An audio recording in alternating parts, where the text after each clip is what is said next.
What's up, everyone? Welcome to Normal America Show. Host Rob Knorr. Hope everyone's having a peachy day. I had a great day. Fantastic day today.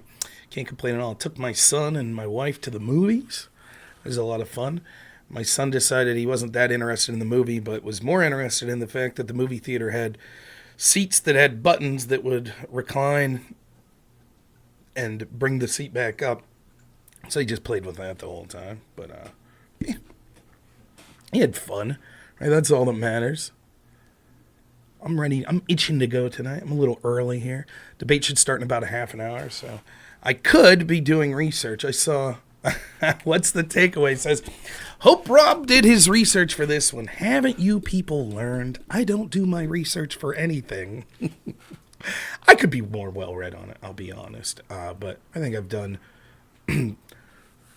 a reasonable amount of research on it, and I'm not claiming that I've read near everything on it. I know there's been a lot of writings discussing the legal ramifications of the potential alternate election strategy, but I think that my argument is well-sounded, and I'll make the argument to the best of my ability, and I'm assuming Sitch disagrees with me, and he will make his arguments. I'm looking forward to it. Who knows, maybe I'll learn something, but looking forward to it. I think it'll be a fun day. We went and saw Inside Out 2, which was, I'll be honest, I didn't really care for it. I don't recall, I know I saw the first Inside Out, but it was like on in the background. So we went to the sequel because it was the only kids movie available in the theater that's nearest us, which is like 40 minutes away. I wasn't upset or offended by anything in the movie necessarily. I just didn't think it was that funny. It was kind of seemed like not much happened in the movie, which for a kids' movie is maybe par for the course. But, the other movies we've taken Hank to see in the theaters, the newest Despicable Me movie he loved, the Paw Patrol movie he loved. So this one he had less of an interest. Maybe it had to do with the cool seat that was reclining. If you followed my stream last night, you'll know that I'm missing my fantasy football draft with my friends here tonight. It's going to start at exactly 8 p.m., so I'm not auto-drafting yet. I will be auto-drafting later. However, I did talk shit all day.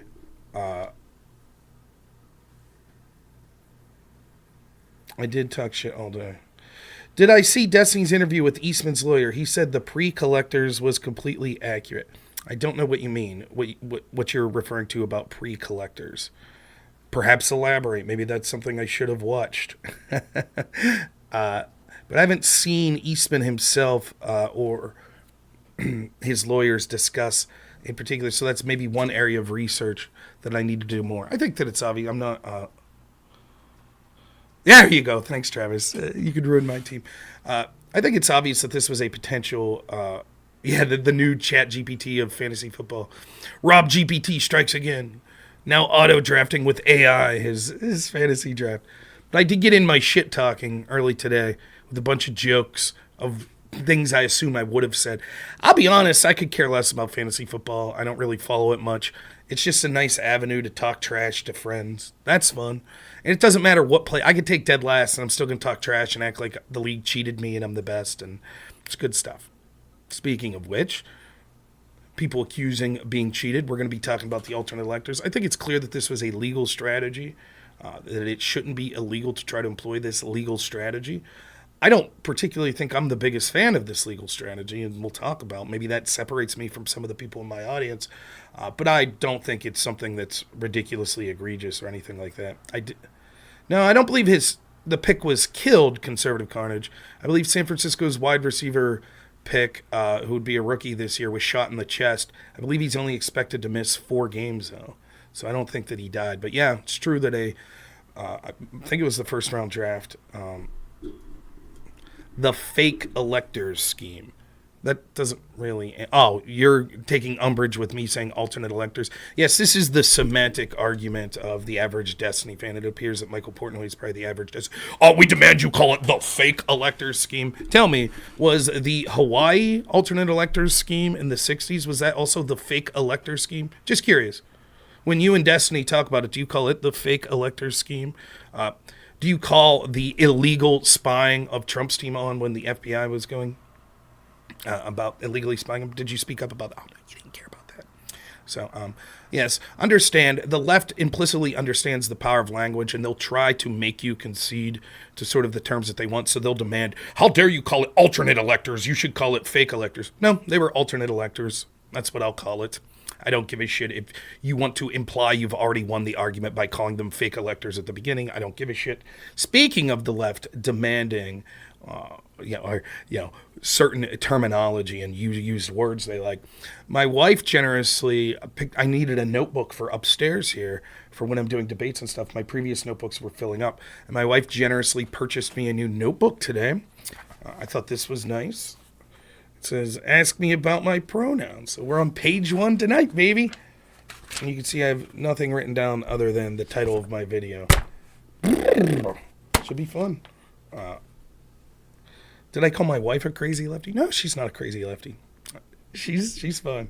But I was all planning to go because I hate to judge people based on appearance and sound and whatever, but the clerk that checked us out when we purchased this and a couple other items probably identifies as LGBTQ plus somewhere in there. And if he called me out, I was going to avoid the fight. It was going to be like, oh, really? Pronouns for you? I was going to be like, oh, it's for my brother, Jesse. They'll get a kick out of it, which is a perfect thing to say because Jesse's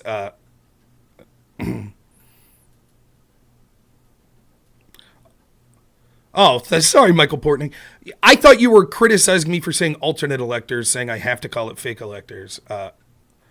Sorry, biting your head off. But that's the criticism that the Destiny people give me all the time.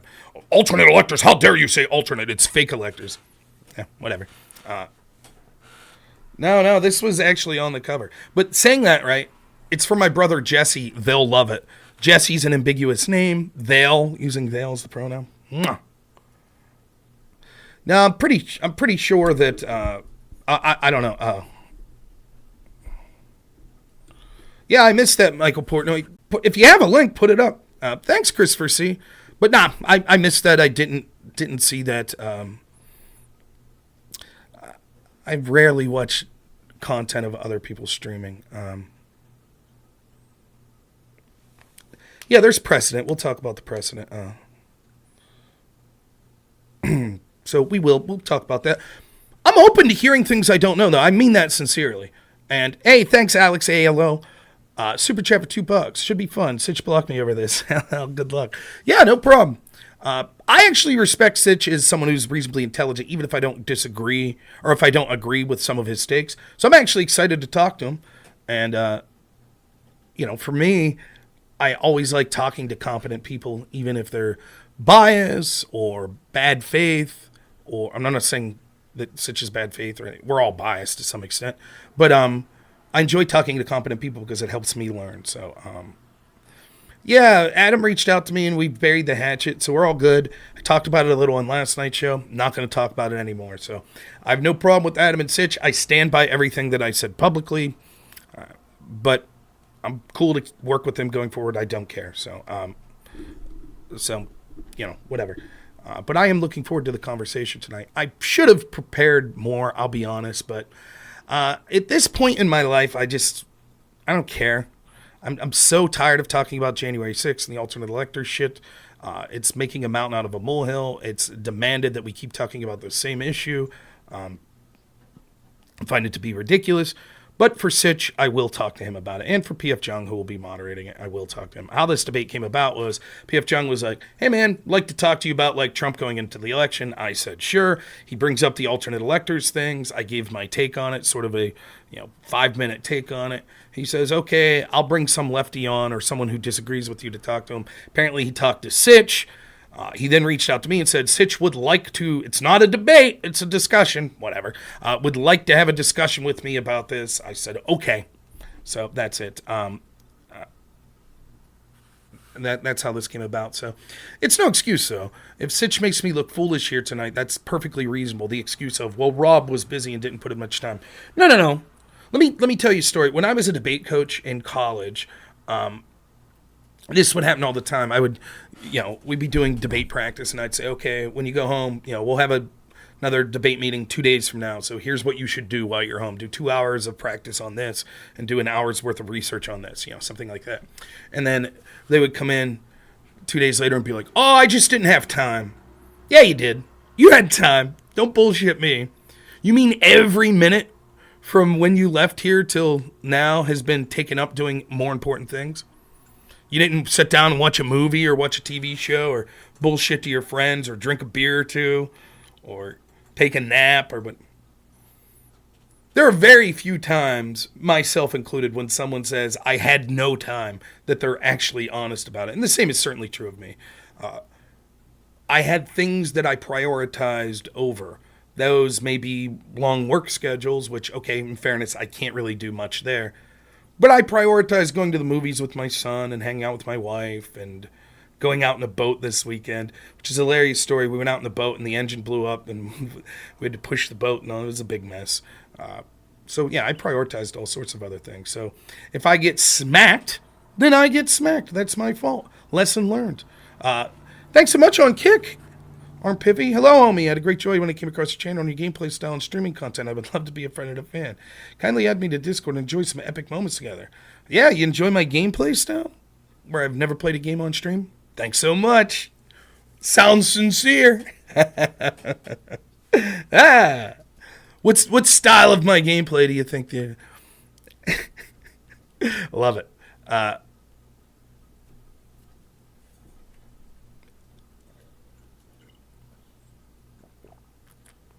Yeah, I'm feeling about marching. Thanks, Mr. Bigley. I do have good... no, the link's not working. I'll check it out later anyway. I'm not going to cram trying to watch some video 15 minutes before I go on for this discussion. Any opinion on Electoral College reform? Yeah, don't do it. It's just another excuse. It's the same idea as packing the courts. The Electoral College is there for a reason, to ensure that the most populous states and cities don't control the direction of the entire country. This was put in place because of the idea of federalism, because we understood at the foundation of the country that disparate states had disparate beliefs, and so they were trying to ensure that they would all have opinions and voices that would matter, even in the federal government, to encourage them to come together as a collective. That should remain. Those concerns should still remain. And it's another thing that's said by Democrats that are upset that they don't have total control of not just all branches of government. That's why they're suggesting things like packing the Supreme Court, ending the filibuster, etc., but also all control over most of our cultural institutions. That's why they're so upset about X. And many of them are publicly cheering on Brazil's actions against Elon Musk, or suggesting, as Joe Biden did, that Elon Musk needs to be looked into. That's why. They would never be suggesting that if Elon was just some dude that was running Tesla and bought X and was like, yay, Joe Biden. They wouldn't be suggesting it as all. So,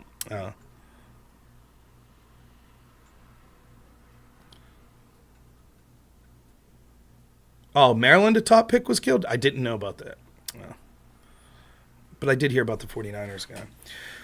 So, anything else to chat about before? Like I said, the debate will be starting here in about 15 minutes. I'll probably jump on the stream with PF Jung and Sitch in 5 or 10 minutes. We'll get rolling. I don't know. I would assume it'll last an hour, 2 hours, something like that. As far as future plans of my channel here, what's today? Tuesday? Wednesday, Thursday, I plan on doing a stream. I think Thursday we'll do a call-in stream. Tomorrow will just be a normal show. Next week, probably stream Wednesday. Thursday, I got a debate against Jim Bob on should the 19th Amendment, where women have the right to vote, be repealed. Friday, I then have a debate on Dylan Burns' channel. It'll be me, Gibbs, and Andrew Wilson versus Erudite, Pisco, and I'm Really Important. Maybe adding people to that, but on Kamala versus Trump. Alex, thanks so much for the $2 super chat. DYT, that getting Electoral College for states is good. Thank you so much. This is the first time I've talked to him since the last time I've talked to him, yeah. So I'm not worried about it. I'm not holding a grudge. I think it'll be a fine show. Enjoying talking to him. How do I feel about the Ben Roethlisberger thing? A long story. I don't know. I don't really think about it. Do I have a favorite president? I don't know. Probably Washington. He's badass. I like the idea of Teddy Roosevelt. He's like a man's man. Viking pick that died in a car crash in July. Okay. Oh, this is from 15 years ago. Supposedly Ben Roethlisberger assaulted a woman in a bathroom.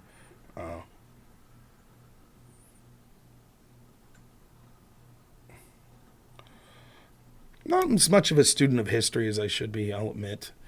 Like when people ask me, who's your favorite congressperson? Polk. And James K., yeah. Leave Ben alone. He's a man of God.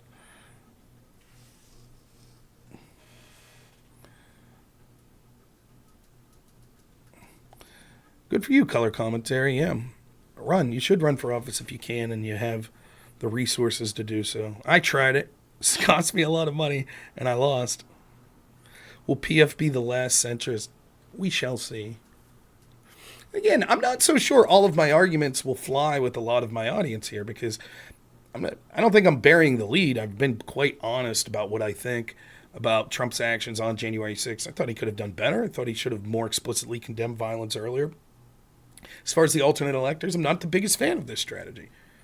Had he gone through with it and it succeeded, I would have absolutely understood the Democrats being furious. Now, it wouldn't have worked. It would have went to the Supreme Court, and the Supreme Court would have shut it down. But I get it. I just don't think that it's near a big of a deal as what we've seen is all of the established institutions that have gone after him, which the Democrats were totally fine with. They didn't give a shit at all. And they would have done the same thing, if not worse. I couldn't tell you, man. I don't follow football much anymore. My brother is a big Steelers fan, but his second favorite team is the Lions, believe it or not, because I think he was a Barry Sanders fan growing up.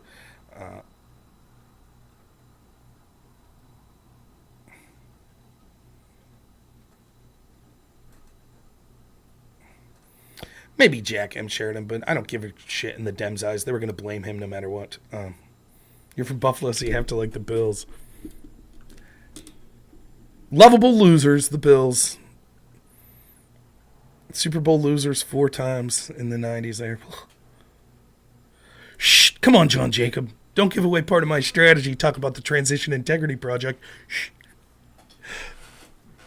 Now, we'll talk about that.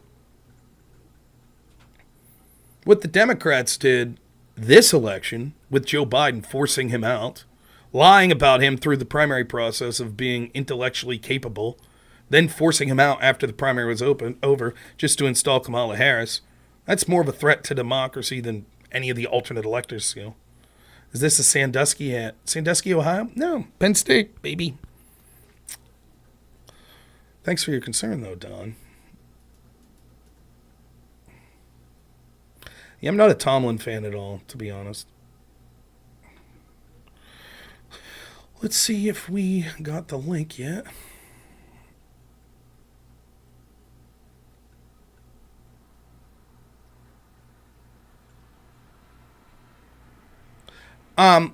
One thing that I think is pretty cool is, so I did this video the other day, or a live stream the other day on a Mike Benz, who's this phenomenal person. You should follow Mike Benz if you're interested in sort of the ideas I talk about of corruption. You should follow him.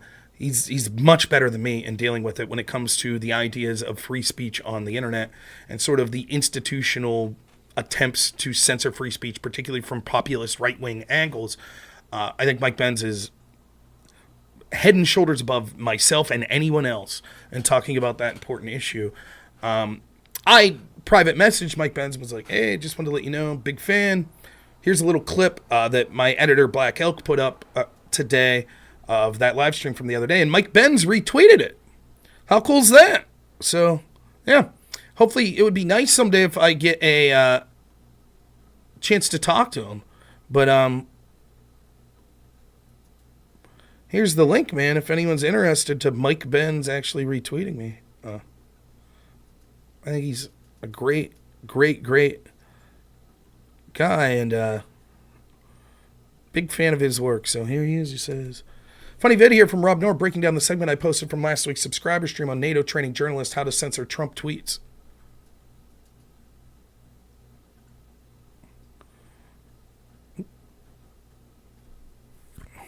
So, nice. Enjoyed that. Give that tweet a like, or X post, whatever we call them nowadays. Yeah, 100 live viewers. All of a sudden, man. Woo! Gangbusters. Really, it's an impressive accomplishment. I'm averaging on YouTube about 100 live viewers. I really am, and I think that's great. I've had at least 103 people on X at least click on the stream. Not that they're all watching concurrently, and even 16 on Twitch. And I don't know how many. It doesn't keep track of how many are watching on Rumble and Kick. So thank you all so much. I really appreciate it.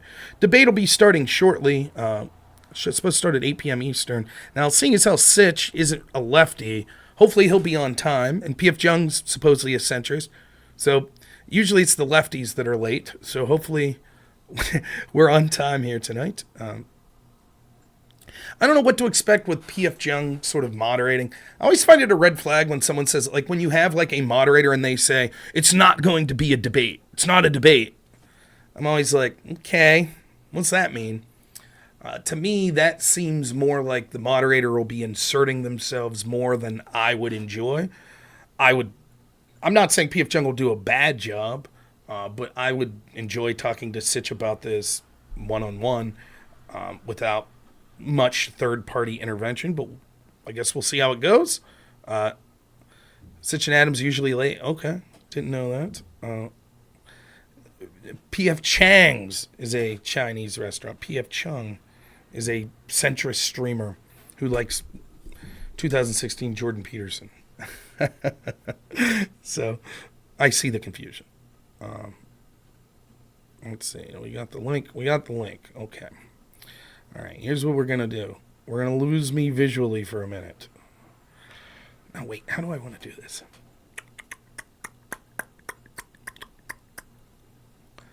Oh.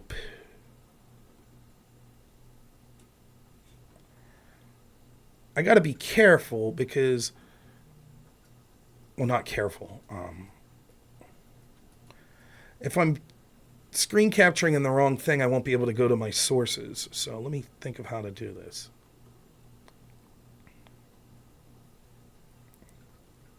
All right. Give me a second.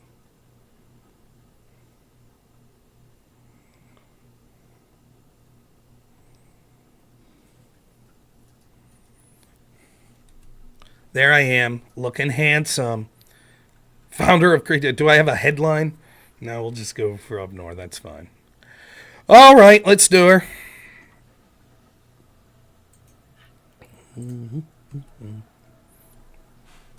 Call me PF Chung one more time, Rob. PF Jung. Wow, I'm saying Chung, aren't I? Yeah, you're saying Chung. Hey, at least I got that you weren't the Chinese restaurant. I got that part of it right. You know? That's why I named the channel. Hold on, what is this? Have we been absolutely ambushed here? Hello. I see one of the guests on the list. What's up? Oh, Lindsay. Look at that. Liege Lord. Hello, gentlemen. What's happening? Adam, I didn't know you'd be joining us. Now listen, I correctly predicted. I said, seeing as how there's no like avid left-wingers here, I bet we're here on time. It's always the left-wing person that's the last one. So.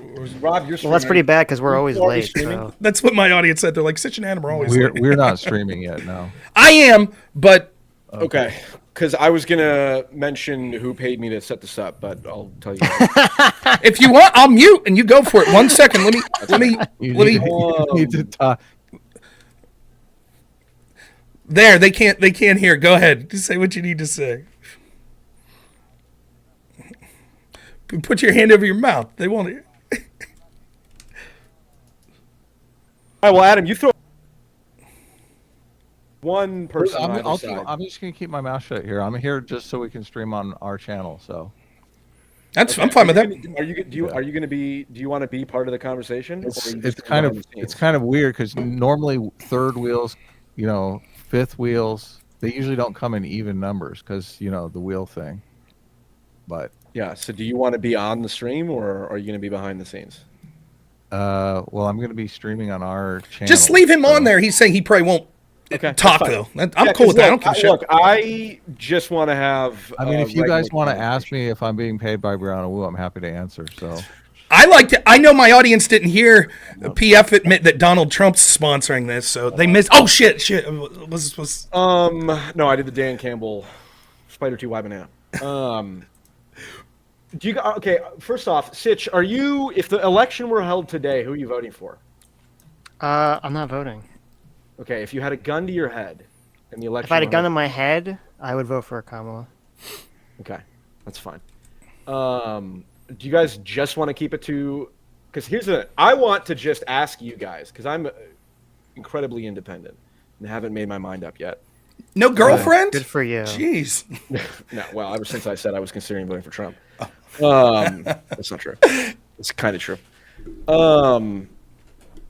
I would rather just. I kind of want to keep the question broad of should I vote for Trump or not. This is not a debate, by the way. This is you two are here to convince me of what I should do. Or not even convince me. You two are here to answer my question so I can make up my mind. That's how I see this. Well, so I'm don't an really undecided voter too. So care who you vote for, Paul. Exactly. I'm not going to try to convince me. Right. I'm not going to try to convince you. I just don't wanted to, I watched your conversation with Rob earlier, and I just wanted to lay down the information about the fake, phony elector scheme. Fake phony. Well, is that official terminology? That's official. That's the biggest thing that all the Destiny fans keep telling me I can't vote for Trump for is because of January 6th and the. Well, he's audience captured. Electors. Well, it's funny because we talked about a lot of the January 6th stuff when the interviews came out with the commission 2 years ago, and I don't know why Destiny or no one cared about it until recently. I don't know why all of a sudden now Destiny's because the Democrats have nothing to run on because Biden's a disaster and Kamala Harris was part of this. Yeah, we can get to that. That's fine. So, Sitch, what do you specifically? Because you said you watched the interview or the interview, the attempted argument. Are we starting? Should we? No, not yet. I mean, I'm just because I just want to lay on the wall. I'm going to hit the button here in a second. Yeah, you guys roll it at them. Yeah, they could hear this. Who cares? Rob's already. I'm streaming. So go ahead and yeah, I'm almost set up. Sitch, go ahead. Okay. Anyway, what are you going to say? I'll hit the button. Do you just want to explain why Rob is wrong about the elector scheme, or do you think that undecided voters should vote for Kamala Harris? I want to explain to you what the elector scheme is. I'm curious as to what your position on it, what your take on it is. Because my feeling is, I mean, I'm decided that I'm not going to vote as long as I'm doing political commentary because I feel like it helps me be more clear in sort of how I view the stories and whether I'm being objective or not. So real quick, you mean even down ballot? You're not going to vote even down ballot? I'm going to vote for amendments and stuff.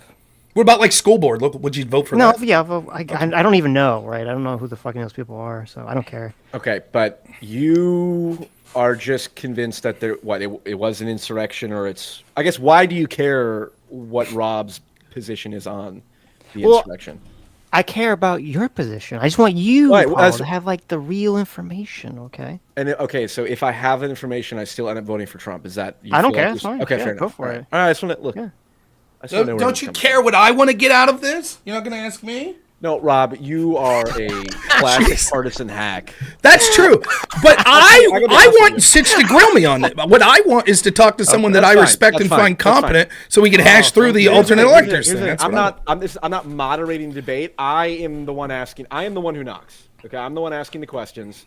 You two should be talking to me, and then obviously if one of you say some bullshit that you can talk over the other. But I'm trying to do a different format. You like hanging out with my mom, all these rules and how to communicate. Yeah. Listen. I'm the spineless centrist. I brought you two here to inform me, and if people want to watch it, they can. Okay. So if you're a spineless centrist, what's that? Sitch a spineful centrist? Because you're a centrist too, right? So what's? You can hit the button, Sitch. I'm ready to go.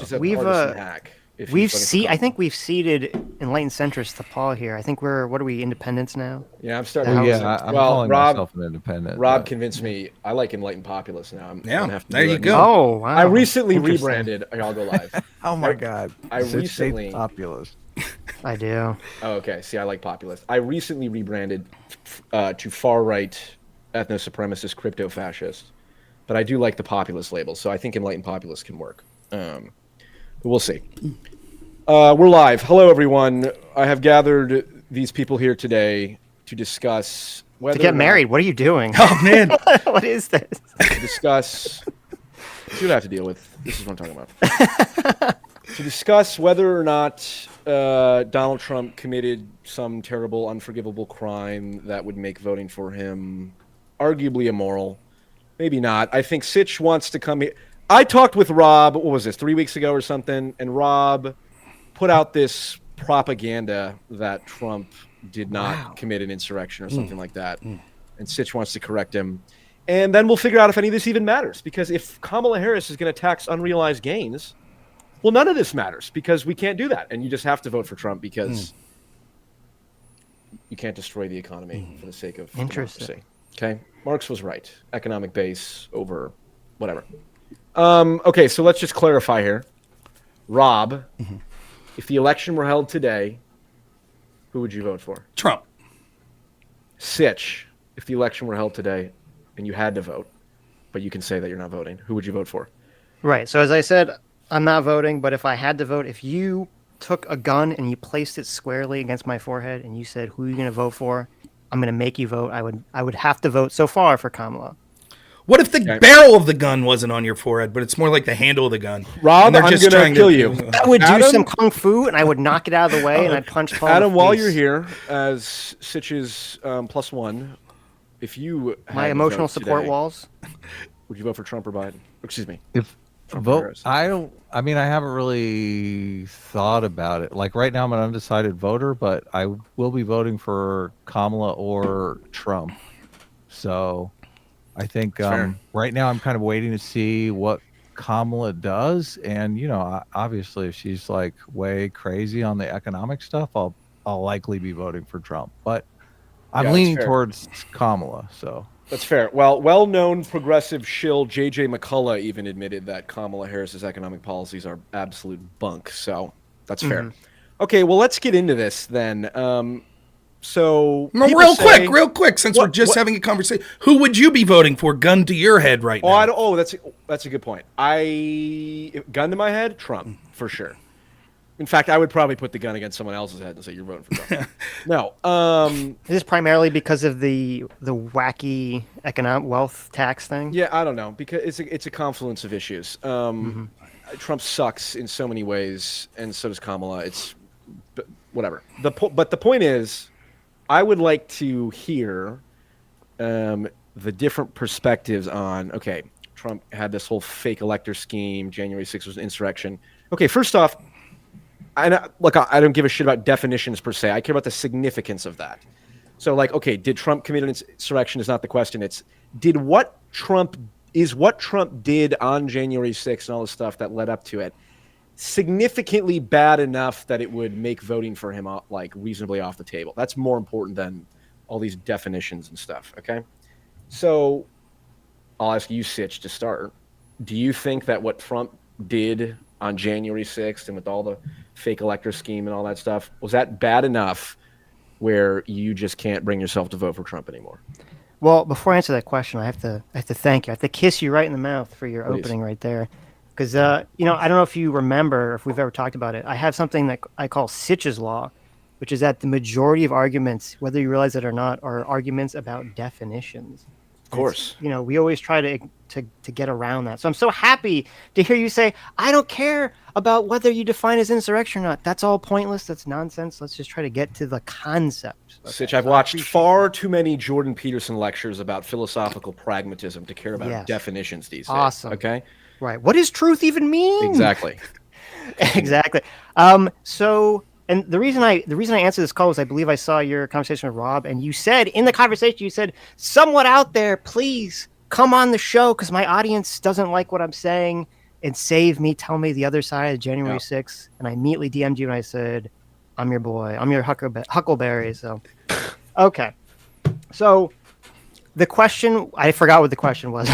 Question January 6th electors stuff. Is Okay, what you Trump asked me, did- was it bad enough, right, to not vote yeah, for Trump? Yeah. Okay, so my position is that I think that the electors scheme was bad enough on a principle level that unless Kamala Harris rips off her skin and reveals she's a baby eating lizard monster, that I wouldn't vote for Donald Trump on almost any grounds.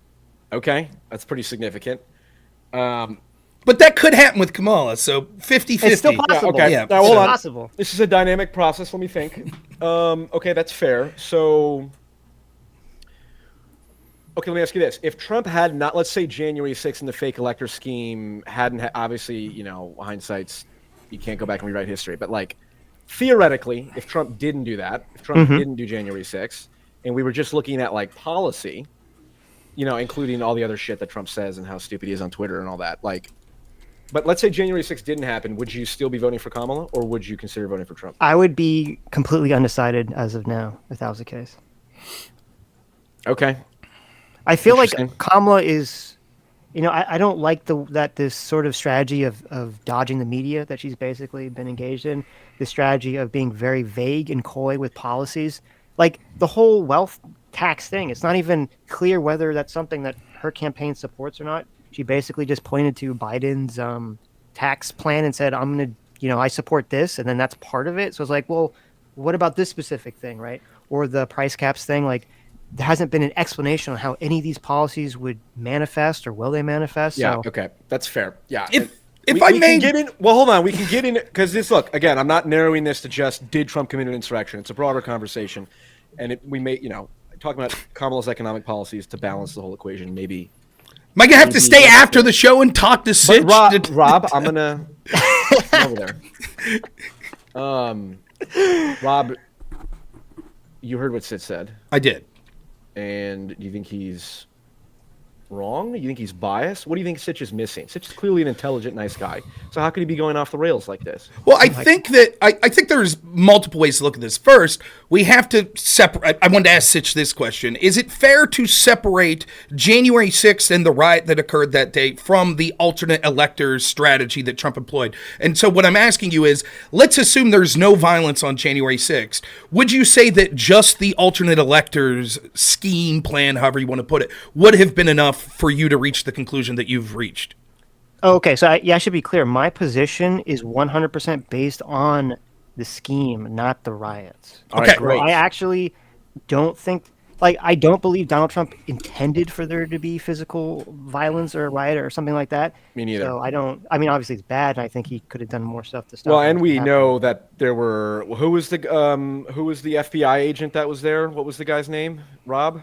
Are you talking about Ray Epps, who has not been Ray proven Epps. to be an God, FBI Ray Epps. agent? Oh, He has fuck. not All been right. proven. See, But this is- there this is is why I'm accusations glad- that he look was at- an informant or something, but There we he go. wasn't an This agent. is why I bring you here. If even Rob is not going to say that Ray Epps was an agent, then I'll never touch that again. Okay. Thank you. There are other All right. questionable things there, but Fair enough. Got to fair be enough. fair that no one. Fine.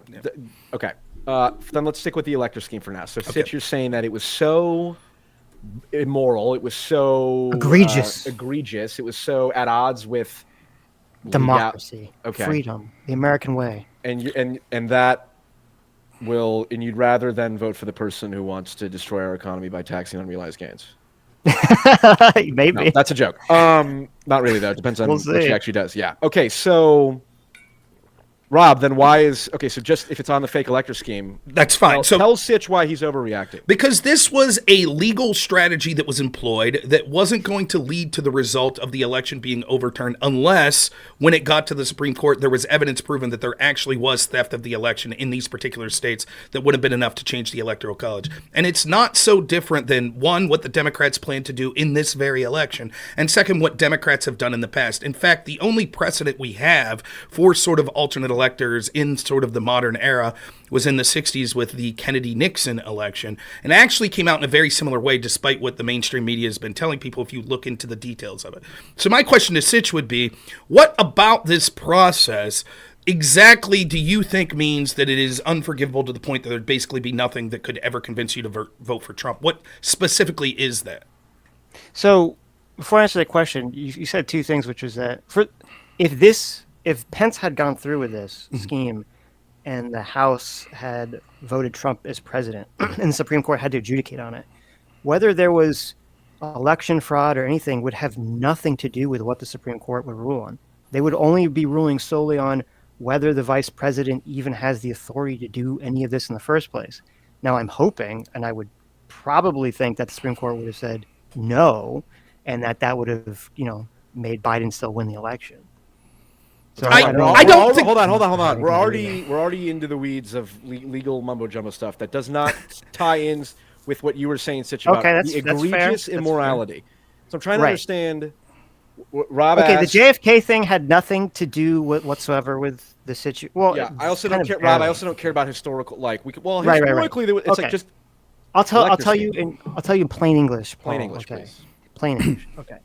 Essentially, what happened was Donald Trump tried to throw out 7 or 8 states' entire votes because they didn't go his way, and have the House declare him president. And to me, that's a very egregious, anti-democratic, highly immoral thing for a president to attempt to do. And that's why I wouldn't, on principle, vote for him. So I think that wasn't the case. I think that the case was that Donald Trump legitimately believed that there were all sorts of things in many of these swing states that needed to be adjudicated, whether it be accusations of ballots being scanned in that were fraudulent, voting machines that were fraudulent, or in places like Pennsylvania, accusations that the laws and the way they had changed were against the state constitution of Pennsylvania, which, by the way, the Superior Court in Pennsylvania later did find that was the case, but in fairness to be overruled by the Supreme Court of Pennsylvania.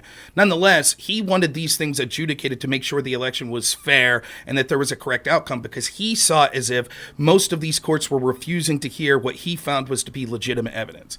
And I also think that Sitch is incorrect in that this would have just been the Supreme Court ruling on specifically whether or not the vice president had this authority. They would have been ruling on whether... That's fine. Listen. That's fine. Listen, we are talking as if we're in a blunt rotation right here, okay? We do not need... I just want to hear... Okay, basically... All right, so you said 7 states... Yeah. That were thrown out. Was one of those Georgia? Yeah. Yes. Arizona, Georgia, Michigan, Nevada, Pennsylvania, Wisconsin. Yeah. Okay. So one of those states was, let's stick with Georgia, because isn't that the infamous called up Brian Kemp, find me 11,000 votes, right? Yes. Okay. It doesn't necessarily have to do with this, but that was the state, yes. But the reason he was willing to throw the state's electors out is because he believed that there was voter fraud there, right? Correct. He thought that there was fraud or other changes in law that would have swung the election against him. And he thought that there were matters to be held through courts that needed to be heard before the election could be certified. Do you agree with that, Sitch, or no? Well, okay. The issue is, number one, I can't read Trump's mind, so I don't know if he I'm not asking motivation won yet. The election, or if he knew he lost and was just fucking around. Okay. But so Mike, since I can't read his mind, my contention is that Trump's state of mind, and whether he legitimately thought he lost or won, is completely irrelevant to his actions, right? Thanos really thought that the universe needed to be balanced when he killed half, the population of the universe. That doesn't justify anyone's action just because they think something's wacky. Yeah, well, history is written by the victor, and if Thanos had won, it'd be a different story. That's a separate debate we can have at a different time. No, but Paul, I'm saying if Rob's position is that I've also somehow this action is justified because Trump legitimately thought that there was fraud. Yeah, okay, hold on. Yes, I get that. Well, hold on. We can come to that. Well, hold on. We can come to that, but I just want to clarify, because I told Rob this off the bat. I said the most egregious argument against Trump, best argument, I think, for what the January 6th truthers, on I guess the left-wing ones, is that he called up the fucking governor and said, find me 11,000 votes. Like that, we have that call transcript, right? Now, I just want to understand my facts. Is that not connected to his alleged belief that there was voter fraud in Georgia, and that's why he wanted to throw. That's why Georgia was one of those 7 states that he threw out. You're conflating things, right? Because like Sitch says, what am I conflating? All right, so like Sitch says, it is hard. I sincerely believe that Trump to this day feels the election was stolen from him. But Sitch is absolutely correct that we can't read Trump's mind. Yeah, so you're asking. Okay, so you're asking why he makes this call. My explanation that I gave to you of that call was he wasn't saying I want you to make up 11,000 votes. In my interpretation, and I think the reasonable. I get that. So let me finish real quick. You have to. So given my interpretation, is part of his rationale for why in Georgia he didn't want those electors certified because he thought there was fraud there, and that would be part of it. Yeah, I would say it's fair to intuit that would be part of what he's talking about. But again, it's hard to read his mind and know specifically. I'm just trying to put the pieces of the puzzle together so I understand what we're looking at. Okay, so let's stick with Georgia. So let's go with Sitch's view of things. So Sitch, you are saying that whether or not, okay, so the mail-in votes came, they declared Biden the winner, 4 days later or whatever, and Trump is like, no, not possible. And then so he gets with his lawyers and says, what do we got to do to fucking overturn this?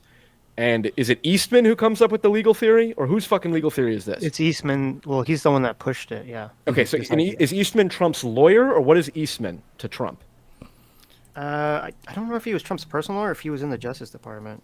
That's a good question. Yeah. Look at these guys. All they fucking do is argue, and then the true centrist asks one simple question, and we don't even know. Okay, so could Eastman be considered Trump's legal counsel? Yes, that's fair. And I don't think he was part of the Department of Justice. I believe he was independent legal counsel for Trump, but don't quote me 100% on that. But I think Sitch would agree. I think it's fair to say that he was Trump's legal counsel, even if he did have He was acting as his lawyer, obviously. Right. Okay, fair enough. For this kangaroo court, that's sufficient for my threshold of evidence. We agree that Eastman was operating as Trump's legal counsel. Okay. So Trump was. Do we have any evidence of communication between Trump and Eastman, or There's any of Trump's and lawyers? So much evidence. Yeah. Okay, that would indicate that Trump knew, hey, there's no voter fraud here, but we just need to come up with a case. Well, there wasn't. I don't believe there's evidence of Trump ever saying, "I know there's no voter fraud," but there's evidence of this entire elector scheme plot being discussed by Trump, by Eastman, by other people, all in. All witnesses testified to the conversations. Okay, the memo. And plus, there's memos. There's at least two prominent Eastman memos that discuss. So let me ask you this, Sitch and Rob. I want you as the what do you call it? Counterbalance if Sitch goes off the rails here. I think I weigh more than him, so I don't know. That's fair. There's an Adam there on the side that can jump on Sitch's side. Okay, thanks. The Eastman memos. Okay, I've heard of these. I don't know much about them, but Sitch, what is the most egregious one or two points from the Eastman memos that would support your perspective that Trump obviously was committing fraud here or doing something deeply immoral? So the idea, Eastman's idea here was that he came up with this wacky idea that the vice president has the unilateral power and authority to essentially throw out slates of votes from any state for basically any reason. This is an unheard of legal this is an Eastman novel theory. I don't know if anyone had ever come up with this before or not. He was the one pushing it. I don't know if he originated the idea or not. It's never been something that's ever been tried ever since the country's been founded. It seems obviously preposterous that anyone would think that the founding fathers imparted the vice president the authority to just throw out entire states' votes when the entire founding of the country was trying to protect centralized power from not becoming a king and all this stuff. Okay. So he basically argued the vice president has this authority to just throw out votes. And on top, so what they wanted to do was they wanted to have these alternate or fake electors, these completely fake electors that were not signed off by the governors of the states, that every single person on earth who knew that these were not the real electors for these states, the legislatures never signed off on them, they wanted to give those to Mike Pence, and Mike Pence would look at them and pretend that they were real, or that he couldn't tell the difference. He'd be like, well, I have these two slates from Georgia. I don't know which one's real, so I guess we're just going to have to throw them both in the trash can and have the House decide. That sounds like clear a lawyer just manipulating shit just to get his fucking way and help out his mob boss Trump. So Rob, what in Sitch's characterization do you take issue with? Well, first, several things I would take. First, the fact that this possibly was novel on the part of Eastman. I don't believe that. In fact, One source you could go to prior to this even coming to fruition was Van Jones. Van Jones of CNN actually put out a video where he talked about, wow, I was surprised when I looked at the constitutional process that one thing's possible is that there could be sort of alternate slates of electors and then the vice president gets to choose. This is further buttressed by the fact that they actually passed a law afterwards during the Biden administration that clarified that the vice president doesn't have this ability. Now, what we're talking about is potential legal theories. You might not like that legal theory or not, but that's what this was a legal theory in challenging what they believed is potential fraud.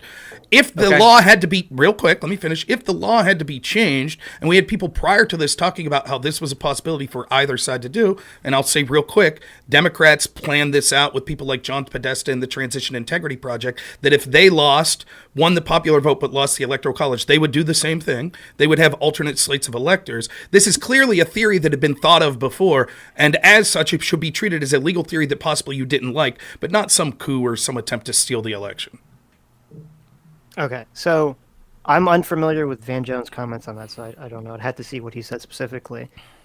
Passing a law afterwards doesn't prove the legitimacy of it. It just means that there's a loophole, and they're like, oh, we need to close this loophole. Yeah. Okay. Hold on. And Rob, have you smoked weed in a blunt rotation before, or are you a clean Christian? I've ran for Congress. One of my like, yes, I've smoked weed in a blunt rotation. All right. Though I'm an asthmatic, so they have kills me. Shorten your. This is not blunt rotation vibe. Okay. We need quicker. I just want to answer my questions, and go from there. Okay. Because this is now the key point here. Was this a complete fucking made up lawyer bullshit?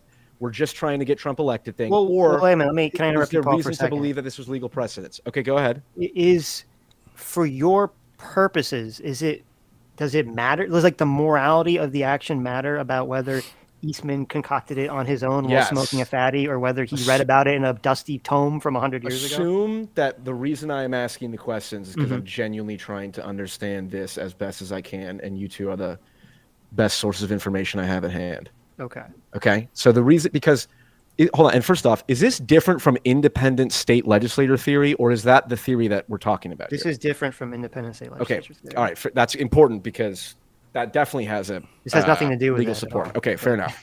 Okay. So if Eastman is cocking this shit up with Trump and making this shit up, then okay, that's problematic. But let me ask you this, Sitch. If Eastman genuinely believes in the validity of his legal theory, and he's genuinely like, look, this shit works. Like you said, he's hitting the blunt, and it seems to come to fruition. There's all kinds of new legal theories that are novel the first time they come out. Couldn't it be reasonable that he was like, this is actually the right thing to do, and this is not some deeply immoral scheme? Well, I mean, there's a couple of issues. Number one, Eastman himself said that he thought if this went to the Supreme Court that they would lose 9-0. So that sort of indicates that he thought this was like a pretty wacky idea that didn't really hold up legally. Okay. He was banking on the fact that maybe the Supreme Court wouldn't hear it, which seems kind of ridiculous. I don't know what the fuck I don't even know how he could even say that. But. Was his rationale, it's going to go 9-0 to the Supreme Court, but in the meantime, we'll be able to count up all the fraud? Because if there was fraud, because correct me if I'm wrong, my understanding is they delay the vote counting. That was Trump's goal and Eastman's goal. So if they delay the vote counting, then they have time to go back and check and see if there was actual voter fraud, right? Because that wasn't the plan. That was not the plan. That was mentioned in Eastman's second memo that was part of the plan. All right, he has receipts. So in the first, okay, so that wasn't. There were like 20 billion different plans that they were throwing to see what would stick at one point near the end. The electors scheme plan had nothing to do with buying time, because essentially what the plan was that the House would just deem Donald Trump the winner. At that point, the Supreme Court either overrules that or doesn't, and Donald Trump remains to be the president. It doesn't matter if they find fraud. Because it was the alternate slate of electors, nothing to do with anything, right? Because it was just, if we use the alternate slate of electors, then Trump will just win. No. So the purpose that Eastman wanted the alternate slate of electors to function as, it was just to give Pence the excuse to pretend like he didn't know which slate of electors was real, right? So that he could throw them away. And then if he did that if he did that for all these 7 or 8 states, there wouldn't be enough electoral votes to determine who the president was. So the House would essentially have to vote on it. There were more Republican states than Democrat states. And so did Eastman make this explicit, Rob? Is this Eastman does suggest multiple avenues that they could go, but I think, as Sitch has already said, I think that it's quite clear that Eastman knew that this would eventually end up in the Supreme Court. Eastman also says in his second memo this was a likely outcome.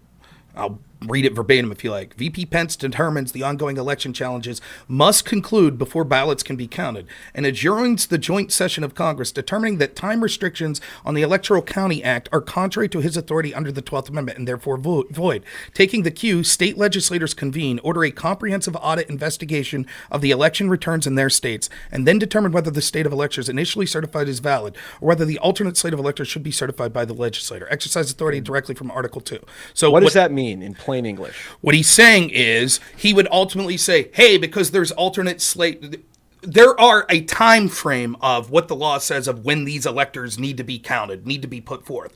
And so what he's saying is, because there's multiple slates, the vice president says, I can't pick from these slates. And so therefore we're going to say that it's contrary to think that we have to follow this schedule, this timeline. So we have to put the timeline on hold until we go back to each of these states and adjourn whether or not there was actual fraud that occurred in these states. So it's basically, he's saying here, we want to delay the usual time frame so we have enough time for these states to look into accusations of fraud. Okay, Sitch, do you want to say anything to that? Because otherwise I have a... So again, in his second memo, I don't know which part you're looking at specifically. In his second memo, Eastman basically, and I could give it to you if you want, Paul, he basically throws out like a bunch of different, he even calls it wargaming the alternatives. He just throws out a bunch of different possible scenarios, and like in this scenario, Biden wins. In this scenario, Trump wins. So he's just kind of like throwing out a bunch of different things. In his first memo, which is what Trump seemed to be operating under when he was like, I want Pence, he said in his speech, I want Pence to, do whatever he wants Pence to do, was that he wanted Pence to throw out the votes, which would basically make it so that the House would vote Trump to be the president. So I don't believe that this seems idea. Fucked up. I don't believe this concept of like Pence is going to throw out the votes and then somehow magically there's going to be like a period of time where extra fraud claims can be investigated. I think that what goes wrong with this, it is absolutely true that he outlined scenarios where this could go just to the House and they would be able to vote. And the idea was there would be, if it went to the House or the states, there would be more Republicans in the House or more Republican states that Trump would ultimately win. But ultimately, these are still legal challenges in ways that we've seen done many times in the past. Similarly, it would be like saying the attempts to keep Trump off a ballot. I could think that's scummy. And let me say, for the record, I'm not a fan of the Eastman strategy here. I think it's scummy. I just don't think it's unforgivable. I think it's par for the course in Washington. Interesting, Rob. Because so if I could just finish that point real quick. Yeah, so it would be similar to trying to use Section 3 of the 14th Amendment to keep Trump off a ballot in a state like Colorado. I think that's scummy. I argued against it. I thought that it was a double standard. But I don't think that anyone that pushed that, it would be verboten to ever be able to vote for them again, because that's like something. Okay. See, that's interesting, because I would call those people communists, right? The people that said we're going to use some legal mumbo-jumbo to get Trump off the ballot in certain states, I'd go, I don't care that that's legally, it's like, no, that's, what is it, letter of the law versus spirit of the law. Mm-hmm. Letter of the law, technically we can do this, we got him on a technicality. Spirit of the law is you anti-democratic communists. So it's interesting, Rob, that you have, it appears that my attitude towards the communists who tried to get Trump off the ballot is the attitude I should have towards Trump doing this fucking, we'll just send it to the House and then the people won't vote. Because it's a wash, right? So this wouldn't factor into the vote whatsoever. If I'm trying to convince you to vote for Trump, I'd say Democrats are just as shitty. So let's look at their policies. You know what? Fair enough. The entire apparatus is filthy and needs to be overthrown in a centrist revolution. That's not what we're talking about here, though. Although I do believe that. And Jocko Willink should be the president. But okay, so it sounds like, okay, I see where this legal stuff is going. Here's the more prescient issue. Let me ask you this, Sitch. This is a good hypothetical from Pine Creek Doug. If anyone is familiar with Pine Creek Doug, he's the only person that beat Andrew Wilson in a debate. And Andrew Wilson can bitch bitch at me if he disagrees. You missed my debates with him. Doug, I haven't seen your debates with Andrew Wilson. What have you debated Andrew Wilson on? Gay marriage. Really? Yeah. Andrew will tell you the first time I debated destroyed Andrew Wilson on gay marriage. So well, then there you go. You're not. Right. He wasn't the only one. Well, other than me, obviously, I've defeated Andrew every time we've talked because he gets into his presuppositional nonsense. Anyway, someone clip that and send that to him, please. Sitch. Mm-hmm. If there, let's say hypothetically, there was voter fraud to the point where it would have tipped the election, we can imagine a universe where that's true, right? Where the accusations that the Republicans made are actually true. Mm-hmm. Would what Trump did have been moral and justified? So, how do I know there's voter fraud? Do I have a crystal ball? Is it like public knowledge? Like, yeah, let's say, I don't know how it all works, but let's say someone came to Trump and said, and maybe the video footage was like real or whatever, just like, hey, there is overwhelmingly solid evidence that voter fraud was committed. And if we just let the election go through as is. If you don't mind, I have a better hypothetical that's actually possible, if you like. What if you're on thin ice, but go ahead. There we go. What if these challenges in Georgia that are currently ongoing, what if they prove that actually the state of Georgia went the wrong way? Like there's a court hearing that comes out next week, and this is proven. They get access to these tens of thousands of ballots that they're looking at, the digital scans that they're claiming were fraudulent, and it's proven that that's the case. If that's the case, Sitch, and we now know you would accept this court's ruling that actually Georgia at least was stolen, do you have the same opinions on this potential strategy of Trump's? See, I'm trying to think. It'd be difficult. Like, listen, if you take your time answering this is right, the right. No, it is an interesting question. I would have to think about it for a while.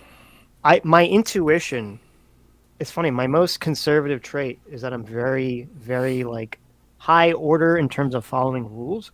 And I've given Al Gore a lot of credit for the fact that it seems like he got pretty gypped in 2000, but he said, listen, the rules are the rules, and I'm going to just follow the rules. The country staying together is more important than me fighting this, and he did. And so my intuition is that even if like January 5th, there was a news report that said, oh, there's a bunch of election fraud in Georgia, blah, blah, blah, blah, blah. That's like, well, that's really fucked up. And we should definitely 1,000% investigate it and arrest everyone involved. And if it turns out Biden or his campaign is involved, impeach his ass, throw him in jail. But the rules are the rules. This is the way it functions. Just because someone maybe cheated doesn't mean that you get to turn around and cheat back. That's my position on it. Okay. I respect that intuition. Go ahead, Rob. Yeah, if I could respond, I would say, but I don't think what they did was, if now we're talking about technicality of the rules, I don't think wargaming potential legal strategies, particularly when they didn't come to fruition, like who would be the person, like I think this is an interesting question for you, Sitch, like at what point couldn't Trump theoretically come up with all kinds of potential shit, but until Mike Pence acts on it, why would it be illegal or against the rules? And in fact, why wouldn't it be Mike Pence then the one that aggrieved? Shouldn't Trump and his lawyers be able to talk about, like, with your lawyer, you could talk about any kind of potential scummy shit. That itself isn't against the law. It's once it's enacted, correct? Yeah, well, no, because if this was just like a situation where Trump was just talking with his lawyers about, what can I do to stay in? They just propose these alternatives. And Trump either said, okay, I'm not going to do that, or just said, okay, I'll think about it, and then nothing happened, then yeah, none of this would matter. We wouldn't have this conversation.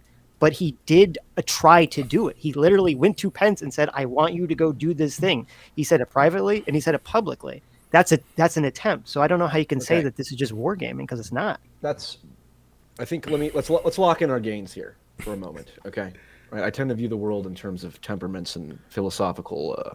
Everyone plays their own class, right? Everyone has a different role, right? And Sitch just explained how he's very order sensitive, and that's why he has the intuitions he does. I'm a holy paladin, obviously. Right. Yeah, exactly. Rob is a brewmaster who fucking rolls people over and blows them up and fights for American freedom. Neutral barbarian? Can I be that? A brewmaster? You not play Warcraft? No! You don't want to be a panda? No, I mean, dude, I played Warcraft 2. I'm 40. Like, I play the newer shit, Oh, I got booted. He left. Okay. Oh, my God. All right, Rob, I'll bring you back on. What happened? I kicked him off because He's not played Warcraft. You kicked What? That's a little harsh. Hey, I'm back. Okay. Rob. I'm downloading World of Warcraft as we speak, so I'm not a nerd anymore. Okay. You're Horde, right, Paul? point Horde is- for life? I am a rogue mage. That's my meme smithing is rogue mage. What does that mean? I don't know. It's fucking like Sylvanas or something. I don't know. Listen, This is falling apart. He's a faker. He's a faker. this was never put together. Okay, listen, hold on. We'll lock in our gates. Okay, I wanna ask a different question because really there's a lot going on. Sitch, Yeah. to all the cringe leftists who say that January 6th, that Trump incited January 6th as part of his fake elector scheme, would you say they're wrong? So, what I think Trump's thought process is that he wanted Pence to use the alternate elector, he wanted Pence to throw out the votes and kick it back to the House. And he wanted there to be a big crowd of people out there to kind of point to and be like, okay, this is the electorate. This is the electorate. These are the people that will vote for you in the future. And it's like a kind of a show of political force, not physical force, political force to try to pressure Pence and the Republican Party to do what he wanted. But breaking into the Capitol was not, you don't think it was ever part of Trump's plan? I don't think that was ever I don't think that was his intention. I think he might have not given a shit once it happened, but I don't think it was his intention at all. Okay, so just to be clear, are the people who say, because I believe there are people who say that Trump instigated January 6th so that he could, force Mike Pence to stop the elector thing or whatever. You think that's an exaggeration? When you say instigate, you mean like he wanted people to break in the force? Yeah, part of Trump's plan was if he can rile up his crowd to go fuck with Pence to make sure that they can't. Because weren't they counting the votes? Isn't that what happened on January 6th? That was what was going on, right? Yeah. There are leftists, cringe leftists, I might add, unlike good leftists, because there are good leftists, some of them. The cringe leftists say Trump wanted the violence on January 6th so that the vote counting would stop in order to get his fake elector scheme moving. And you don't believe that's the case based on your reading of the evidence.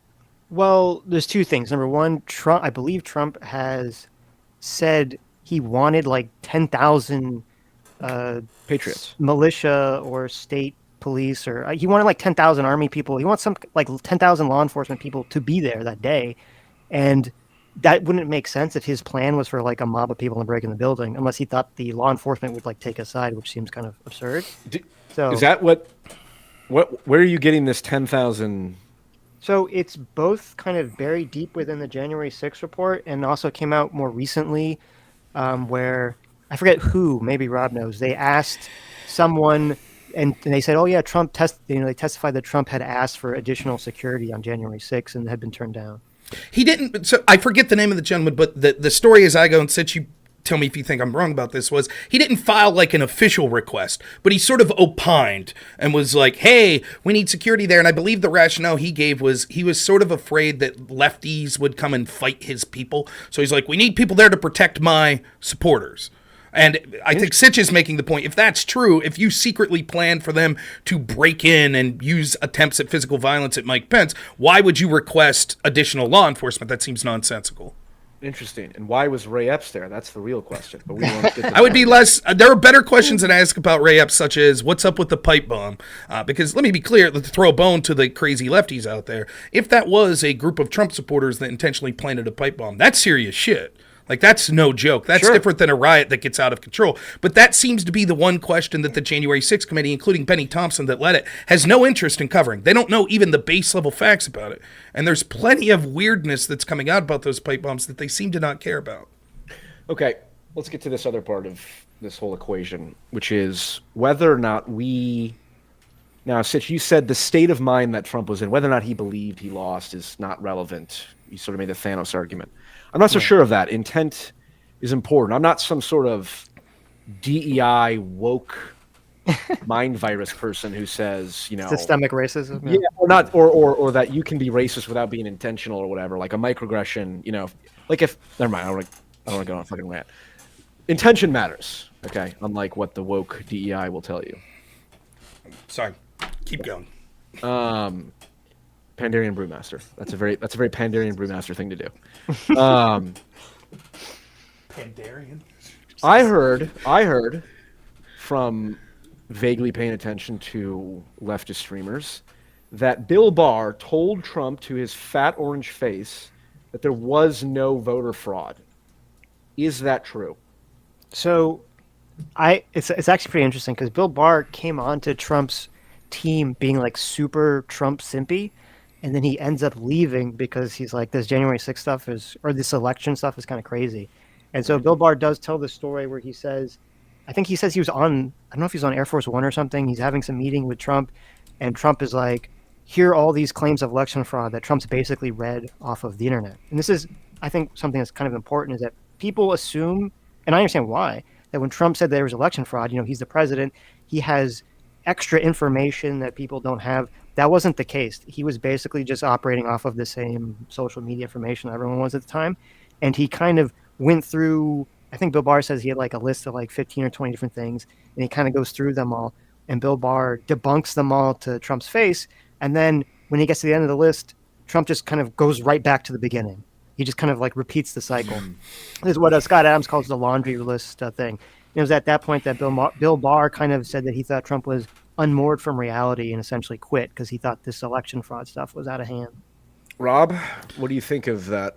Well, two things. So Bill Barr ends up saying he didn't like this, obviously, but he said that he didn't think there was inherently any problem with appointing an alternate slate of electors, but he thought that having Pence change it would have been crazy. So I'm talking about the fraud. I'm talking about that's the my argument. fraud. So, but that seems to suggest that like the idea that this was some like illegal coup seems to be sort of nonsense. Trump can ask Pence just like he could ask Bill Barr, "Hey, you think this is shit?" Blah blah blah, and Barr could say, "Nah, it's crazy." That doesn't mean that what Trump did in this appointing the alternate electors is illegal or was something that means even taking illegality out of it was some sort of coup. Now, to Barr specifically, yeah, it is true. And by the way, I sort of agree with this. The problem, and I spent a lot of time after the election, 99% of claims that you hear about voter fraud are easily provable bullshit. That's just true. And you mentioned Scott Adams, Sitch. You would know Scott Adams talks about this a lot as well. Even if there is significant fraud, that still will be that the majority of claims you hear are bullshit. They just are. One of them that was banted around was that the Navy SEALs were in Germany fighting the mercenaries paid for by Dominion servers. Like, I had a local Emmy award-winning journalist repeat that on my radio show. That's insane. Like, bullshit. It's clearly bullshit. So I think that Trump probably was repeating a lot of bullshit, but I think that Trump was also getting credible information, which is outlined in the Eastman memo, and that he thought that maybe Barr was saying, I don't agree with this, but from people that were saying, like Eastman or Jeff Clark, that were saying these are potential problems. All right, hold that blunt. One more quick thing, with like Rob, literally at one sentence. And I think Barr clowns himself later by saying we looked into all these allegations, and that's clearly not true, as the ongoing case in Georgia proves. They didn't really look into it like they were implying to Trump. Okay. Rob, what specifically is the best evidence that you think Trump could have seen that would have reasonably convinced him there was a high likelihood of voter fraud at the time? I would say that the lack of chain of custody of ballots in places like Georgia, or in a place like Pennsylvania, the questions of the legality of the changes in laws, and I think it was Act 77, that massively changed how Pennsylvania voted, and whether or not that was within the state constitution of Pennsylvania, which again, the Supreme Court later agreed with him, or the Superior Court of Pennsylvania later agreed, only to be overturned later by the Pennsylvania Supreme Court. So those things, I think, it's not proof positive, and I think that Trump goes too far when he says, I absolutely have seen proof of fraud, or says but there are certainly questions that need to be adjudicated that I believe to this day haven't been investigated to the fullest extent. Okay. Sitch. So it sounds like if the Pennsylvania, was it Superior Court or I believe it was Superior Court, I believe. Don't quote me. A mid-level court overruled, and then the highest level of court in Pennsylvania later overturned that. Fine. What was the mid-level court called? Superior, I believe. Okay, the Superior Court for now. It's like I said, kangaroo court. We have minimal thresholds of factuality here. So a court, presumably an American court, and we live in a democracy which is sacred, and therefore all courts are correct all the time. But a court agreed, at least at first, with this possibility of voter fraud for some what was it, legal, or what was the fucking chain of command thing? The chain of custody ballots, that's different. That's in Georgia. So Pennsylvania was the Pennsylvania court case that I'm referring to had to do with whether or not the Pennsylvania Constitution allows mass mail-in voting. Okay, that. So if reasonable people could have said, hey, what's this shit going on in Pennsylvania, Sitch? Could it not be conceivable that Trump would have looked at that and gone, the Pennsylvania court says, I mean, you're a technicality guy, Sitch. So if the Pennsylvania court is not playing by the rules, isn't it conceivable that Trump could have looked at that and been like, fuck this? So first of all, again, I'm not a technicality guy. I'm a order guy. Okay, I'm the holy paladin. So I like kind of in terms of the intent. I guess we get to the question of, when does it become willful ignorance? Because I mean, I don't know if you've watched a lot of South Park, Paul. There's a good episode of like where Cartman steals the gay fish joke from Jimmy, and he basically he convinces himself that he made it up, and he honestly believes it. And you're like, okay, well, like, so is there a situation where Trump could have just convinced himself because he doesn't want to believe that he lost the election? Sure. Does that justify what he's doing? No, of course not. I agree. Because and this is where I'm saying, like, with the willful ignorance of it is that, you have a situation where Bill Barr, Trump's attorney general, tells him that they don't find any evidence of election fraud. You have, I believe, basically every single White House lawyer and White House counsel tells Trump that they didn't find any election fraud. You have the entire Justice Department tell Trump they didn't find any election fraud. The only people that are telling Trump that there's election fraud is, Mike Lindell, the MyPillow guy, Sidney Powell, the Kraken lady, Rudy Giuliani, who's just basically being a stooge at this point, and Flynn, I think. These are the only 4 people that are telling Trump that they know, and I think his son, maybe, Donald Trump Jr. is probably saying this, are like saying that there's election fraud. All the lawyers around him are like, there's no election fraud that we've ever found. So you get to this point where you're like, okay, well, he can find someone that tells him there's election fraud and just believe it, but to me, that doesn't justify anything. That's fair. I actually think that's a fair point. It really doesn't. However, I think that just because someone's telling you something doesn't mean that necessarily that you should be believing them. But the question is, when it comes to Trump's intent, did he believe there was fraud? I think it's undoubtable he believed it. And I think millions of Americans continue to believe it. And the fact that Bill Barr and them are saying, no, trust us, we looked into all of this and we didn't see anything, I think is laughable in his face. Again, seeing what we're seeing in ongoing trials that are occurring in Georgia right now. So, for example, there are filings in the Georgia case going on right now, just looking from Rasmussen, that's been one of the only places reporting this. From the filings, there was a forensic audit blocked in the 2020 election in Georgia. 20,000 ballot images have vanished. 13 election routers have vanished. 10 Dominion tabulators have vanished.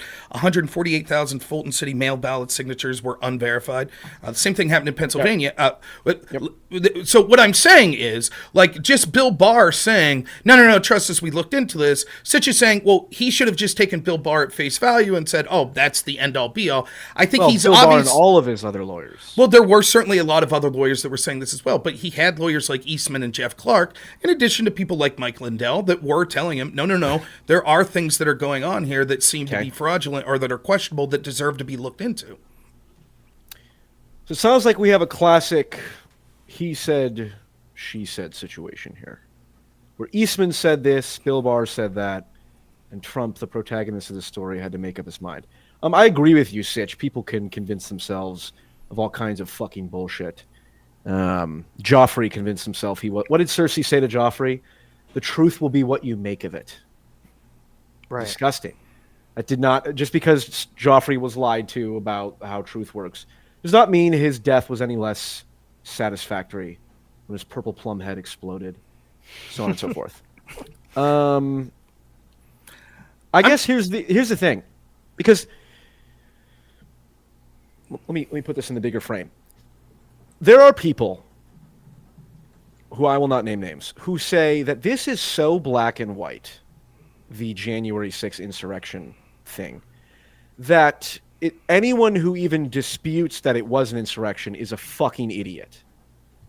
Now, based on how this conversation has gone for the past 48 minutes, I could make a joke about how we are idiots, but I won't.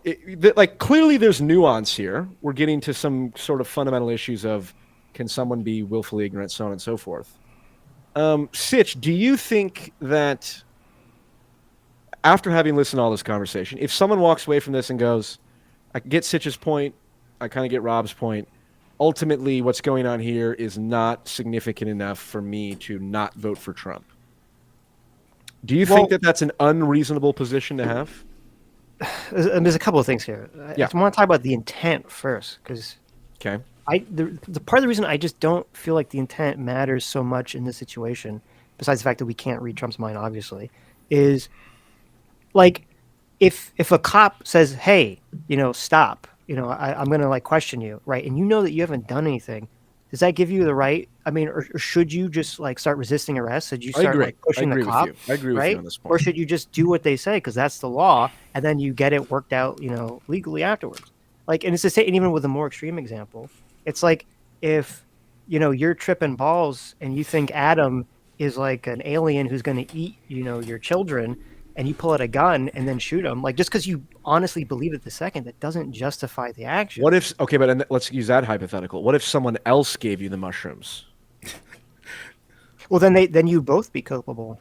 I would say. Would you? Well, actually, if someone maybe mushrooms is a bad example because I feel like in an altered state, like you might be less culpable than Trump is presuming. And Trump But definitely. like, let's just say like, okay, there's an example of like an Uber driver who like went to someone's house and the person thought that this person was like threatening their family and they just killed them, even though it was an innocent Uber driver. All right. It's like just because like that doesn't let like say, oh, well, I guess it's fine that they just murdered someone because they had like the wrong idea in their mind, right? It might change like whether it's manslaughter versus murder and all these things, but it's still wrong, still an immoral action to do this. If I could, go ahead, Rob. I'd like to hear your response to this. I'm actually surprised and actually find it welcome that Sitch is saying sort of the intent doesn't matter. One brief thing I would say on that though is, did you notice when the hypothetical came up of if the Georgia case is adjudicated a different way? To Sitch's credit, he sticks to his guns and says still, even then, he would think what Trump did was wrong. But notice that it made it more difficult for him. And that seems to me to speak to that intent would matter to some degree. So if Trump legitimately thought it was stolen, I think even Sitch would have to admit that makes it less egregious than if he knew it wasn't stolen and went through with this anyways. Would you agree with that statement, Sitch? Well, I wouldn't, because it's not in the hypothetical. It's not a question of intent. It's a question of, is there evidence to show that anything was actually happening? Well, there's evidence that he sees that wasn't resolved, right? And so whether or not he may believe... That doesn't matter to me. The hypothetical was, is there evidence that like everyone in the country sees shows that there was some shenanigans, and we all agree and say, okay, that looks like this state was stolen.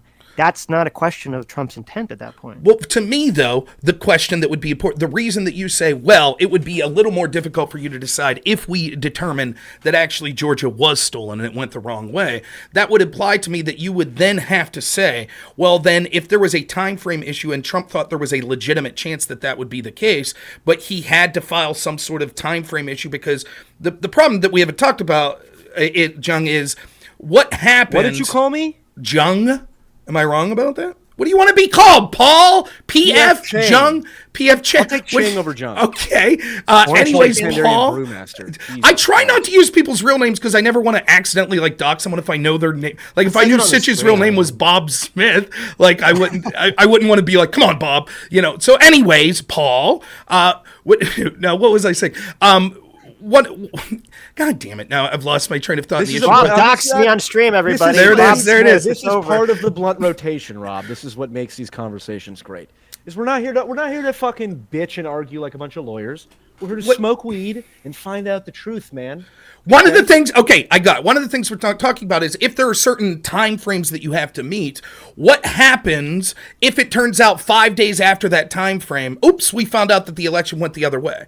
And there's a serious case to be made because you didn't have an alternate slate of electors, for example. The electors have already been chosen. Sorry, too bad, so sad. The Constitution says once these electors are chosen, that's it. We still have to swear in Biden. And so this was what happened in the Hawaii scenario with the alternate electors previously and sort of what's going on here. So if Trump thinks there are things that have a reasonable chance of coming his way, and in this case, in the hypothetical, it would end up coming his way in Georgia, I think it makes it more difficult because then you say like, yeah, what was he supposed to do? Just wash his hands and say, well, we know there are things that are unresolved, but the time frames ran out. That's it. I think that's a worse scenario. The reason that we have deadlines for these things, especially like the election, is because if we didn't, then every election it would get dragged on forever and no election would ever get resolved. So there has to be a hard and fast deadline that just says this is the deadline, this is the cutoff. Okay. Doesn't matter what happens afterwards, this is it. And if you find out afterwards that Trump really won the election, then feel free to impeach Biden or vote for Trump the next time. That's just the way the rules go. But okay, hold on. I don't feel that this particular path is helping me make up my mind here. Okay. And that is what this is about. Okay. Oh, okay. Go ahead. Sorry. You can go back to your nuance question if you want, which I didn't answer, Paul. What was the nuance question I asked you? You were asking about could someone walk away from this? Yes. Could someone who has been watching this conversation for 54 minutes go, okay, clearly Rob is intelligent, Sitch is intelligent. I don't know that I'm clearly intelligent, but partially. Thank you. Okay, thanks. That you know how to propagandize. In a brewmaster makes you sort of capable. way. Yes. In a brewmaster sort of Have way. drank the right. Yeah. Okay. And Holy Paladins' intelligence is not their maxed out stat, but they have to have That's enough true. to be able to cast certain spells. Point is it not? Is it?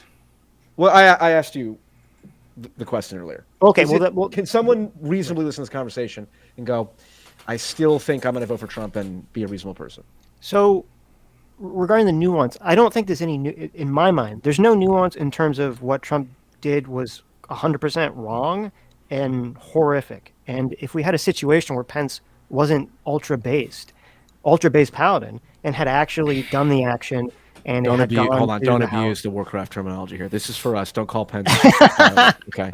If Pence, old It's man an Pence, NPC. okay, had actually done what Trump wanted and the House had voted Trump, even if the Supreme Court would have overturned it, which I feel like they would have, it still would have caused this insane rift where basically you say, okay, well, should any Democrat ever trust any Republican ever again after this point? They basically just tried to steal the election. Yeah. So I think this would have caused detrimental harm to the country, its institutions, its systems. So I don't think there's any nuance there. What I think there's nuance is in the second part of what you're saying, which is if you accept that what Trump did was horrible and all this shit, you just accept all that, is there still a reason that you might want to vote for him over Kamala?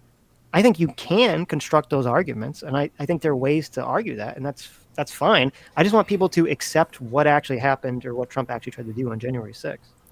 Give us some good arguments. Okay, so Based no on our wait. family. Well, hold on. Yeah, well, hold on. Let's- Let's lock in our gains here. Let's lock in. This is Sam Harris says this a lot. Let's lock in our gains, and I've started using it. Well, more. I don't like listen it. to that guy. Jeez. Yeah, Listen. what are you doing? No. Okay, listen. You listen. Silence for a moment. Are there other? So it's an odd. Pine Creek Doug. Once again, I defer to his wisdom in many ways. He's an older version of me. I think he's like 70 or something like that, with a terrible hairline. But he is wise, where he says, no matter who you vote for, you are making compromises, right? And Kamala Harris sucks, as we said, for a variety of reasons. We can get into that. But I like what Sitch said in terms of even if you acknowledge we can still construct arguments and maybe those arguments have merit. But, Sitch, you're saying no one can dispute that what Trump did was egregious and immoral and corrupt, right? That's my position, yeah. Rob, would you agree that that was kind of egregious and immoral and corrupt? Those are all different words. Okay, I'm not asking illegal. I'm asking Okay, egregious and immoral and corrupt. I You said think- scummy. I think it was scummy. I don't think I would put it to the level of egregious, immoral, or corrupt. I don't think I would put it that way. Okay, And now again, semantics, fine, fair enough. Like we said, I don't we're have to- semantics, we're not nerds. listen, here's the deal. Here's what I'm trying to say as clear as I can. I don't have to be a fan of it I'm not a fan of it necessarily when it went down, but I don't think that this was this unique, unforgivable act that we could say you could never vote for Trump unless you could make some case that the Democrats' policy or so let me again reiterate why, which I don't think that we've gotten to, because I think that there is. And we should be okay with testing potential legal theories. These were clearly legal theories that had been brought about before, and the fact that it was ambiguous enough that it required writing a new law to close a loophole, to me shows that this wasn't something that was outside the bounds of what people could go through legally. I again point you to prominent Democrats and anti-Trump Republicans in August of 2020 who had something called a Transition Integrity Project, who war-gamed out scenarios scenarios of the election and how to use legal theories to win for the Democrats.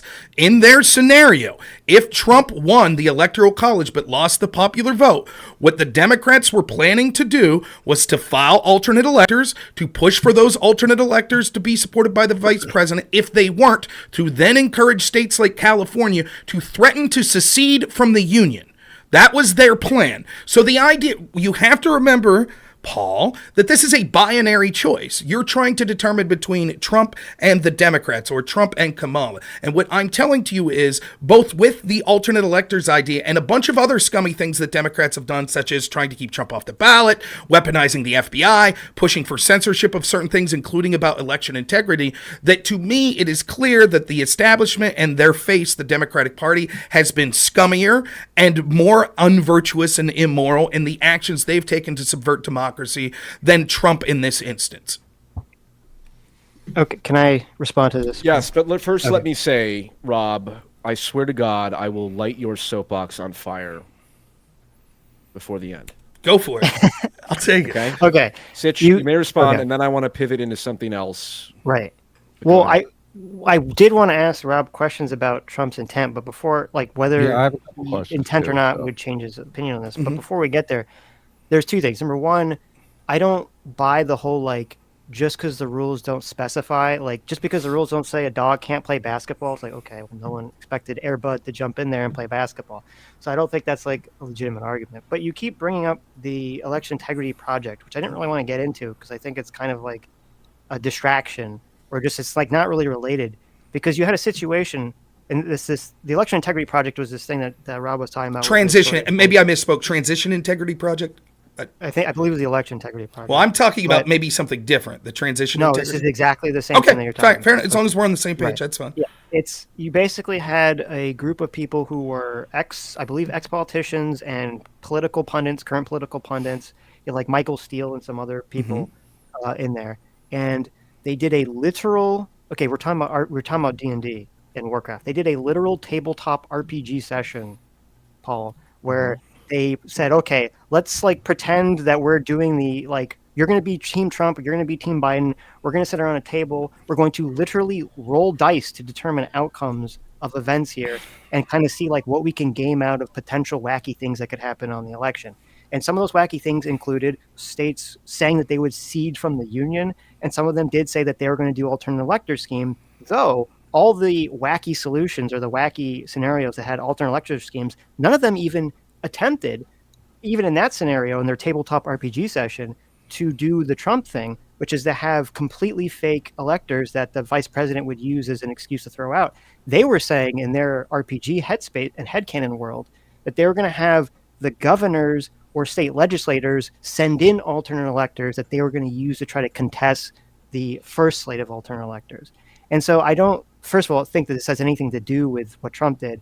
And I don't think it's fair to categorize this as, like, the Democrats' plan, because this was not like Joe Biden and his team sat down and did all this and wrote up a war game here the way that Eastman did his memo and Trump actually implemented it. May I respond? Okay, hold on. Let me just reminder. The purpose of this is to help me decide, and this is getting into. I know, that's why I didn't want to go into it. That's why I didn't want to go. Well, that's why I said I was going to burn down Rob's soapbox. There is a broader question here that we can transition to, which is, let's just talk as if we were sitting around the circle smoking a blunt. Who should we vote for? Democrats want to censor you. They would have used any trick in the here we book. go. Oh, They my work. No, I don't understand what you want out of this conversation, right? You're like, let's just talk like we're dudes around the fire passing blunt. I start to do that. Literally, that's it. You're like, no, don't start with that. Don't start with that. Then I'm like, okay, let's talk about the technical. No, don't start with that. I don't know what you want me to say. I just outlined evidence that Democrats literally planned out doing the exact same thing. Did they write down the memos as specifically as Trump and Eastman? No, that's because Trump and Eastman wrote down the memos after they thought the election was stolen from them. Had Democrats lost as we saw from the Time magazine article that said that they were using fortifying the elections, a secretive cabal was fortifying, including they planned on, if they lost, having people on the street movements that they would be pushing for. We see that they would have used any scummy tactic, just like they've been doing since 2016, just like they've been doing with Control afterwards, where they were censoring people on social media and suggesting social media people censor people that had questions about COVID or about the election, etc. So what I'm telling you is, boys just sitting around passing a blunt. We could talk about the technicalities of this, but you know it, and Sitch knows it, and Adam knows it, that the fucking Democrats are scummy, and that they were going to use any legal theory that they could to try to steal the election from Trump, just like they tried to do for 4 years when he was president. Rob, let me say two things. Number one, I apologize. I'm not trying to. You don't have to apologize. Take you out. I'm also aware I'm not the only one streaming, and so you want to get your points out. That's fair. I'm trying to keep it just as casual as I possibly can to fit in my silly mind. The second thing, I fucking hate the deep state, Rob. Okay? There's a reason that I am leaning Trump. You and I would agree on this largely. I think the deep state is fundamentally corrupt. Okay? I think that the same FBI that wrote those psychopathic notes to Martin Luther King, that same culture permeates a lot of the intelligence agencies, I believe. So, and Trump said he disavows Project 2025. Good for many reasons. But a good chunk of Project 2025, which is the dismantling of the deep state, I'm all for. The rest of the insane Christian fundamentalist shit probably outweighs the good. But to open up this conversation, to pass the blunt, to talk about who killed John F. Kennedy Jr., we won't get there, but we can allude to it. Sitch, surely you agree that the populist attitude towards the establishment, towards the deep state, towards all of the corruption that goes on behind the scenes, is at least a very good basis on which to construct an argument for voting for Trump. Do you disagree? I disagree with that on the grounds that, I mean, first of all, I don't like that people kind of come to these conclusions about the deep state based on a vibe generally, as opposed to something more more tangible. But even if you believe all this stuff, I mean, Trump, when he was president, did he drain the swamp or did he just bring in the swamp?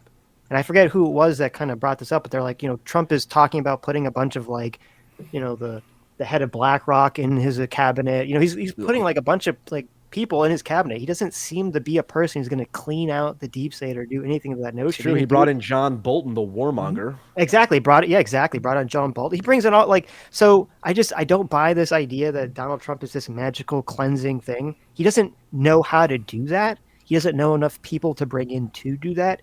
He just gets, whoever will get in, come for him. So I don't agree with that, number one. And then number two, and I know, listen, I know you don't want to hear it, Paul, and I hate to bring it back, but first of all, I have to say that Rob is correct. It was actually called the Transition Integrity Project, not the Election Integrity Project. But I think what Rob said is interesting. And I think it kind of goes into the intuition that's guiding a lot of people's behavior here, which is that even if we acknowledge that, the elector scheme was scummy or immoral, as I would say, there's a view that, well, the Democrats are just as scummy. They're just as immoral, and they probably would have tried to do the same thing too. That's what I believe, by the way. Okay. With the January 6th elector scheme, number one, I don't believe there's a single shred of evidence for that to be the case whatsoever. I don't believe that's ever been proven. The fact that we had a bunch of random ex-politicians and journalists do a tabletop session is not proof of that whatsoever.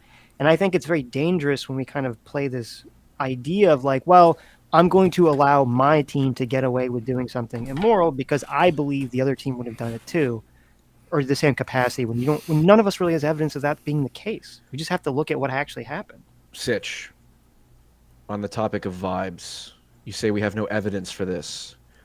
I would say that is not how human beings arrive at knowledge or truth. Surely you have seen the famous Jordan Peterson clip talking about pornography.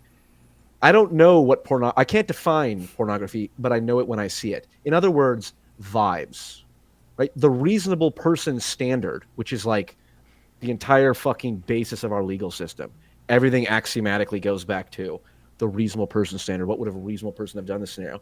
The reasonable person standard is entirely and fundamentally a vibes-based phenomenon. So I mean, it literally has the word reason in it, but Yeah, but how do you define reason, and how do you define a reasonable person? It's a vibes thing. It's like, well, would a reasonable person have done this in these circumstances? You can never use propositional logic to hash that out entirely. It's not just a vibes thing, anyways. It is fundamental. It's not. There's evidence. There's evidence that leads to a vibe. Hold on. We're going offline. Okay, Rob, this is a point that's good for us. Okay? I know, but I'm just. Okay, all right, let me have this. Okay, all right. Have it. We'll bring it back on. All right, here we go. My point is. Yeah. The point is. Yeah. The point is. The deep state is. I don't have evidence that Jeffrey Epstein ended his own life, but the vibes tell me that he does. And if I had a gun to my head and $1 million, I bet the vibes would be correct. Right?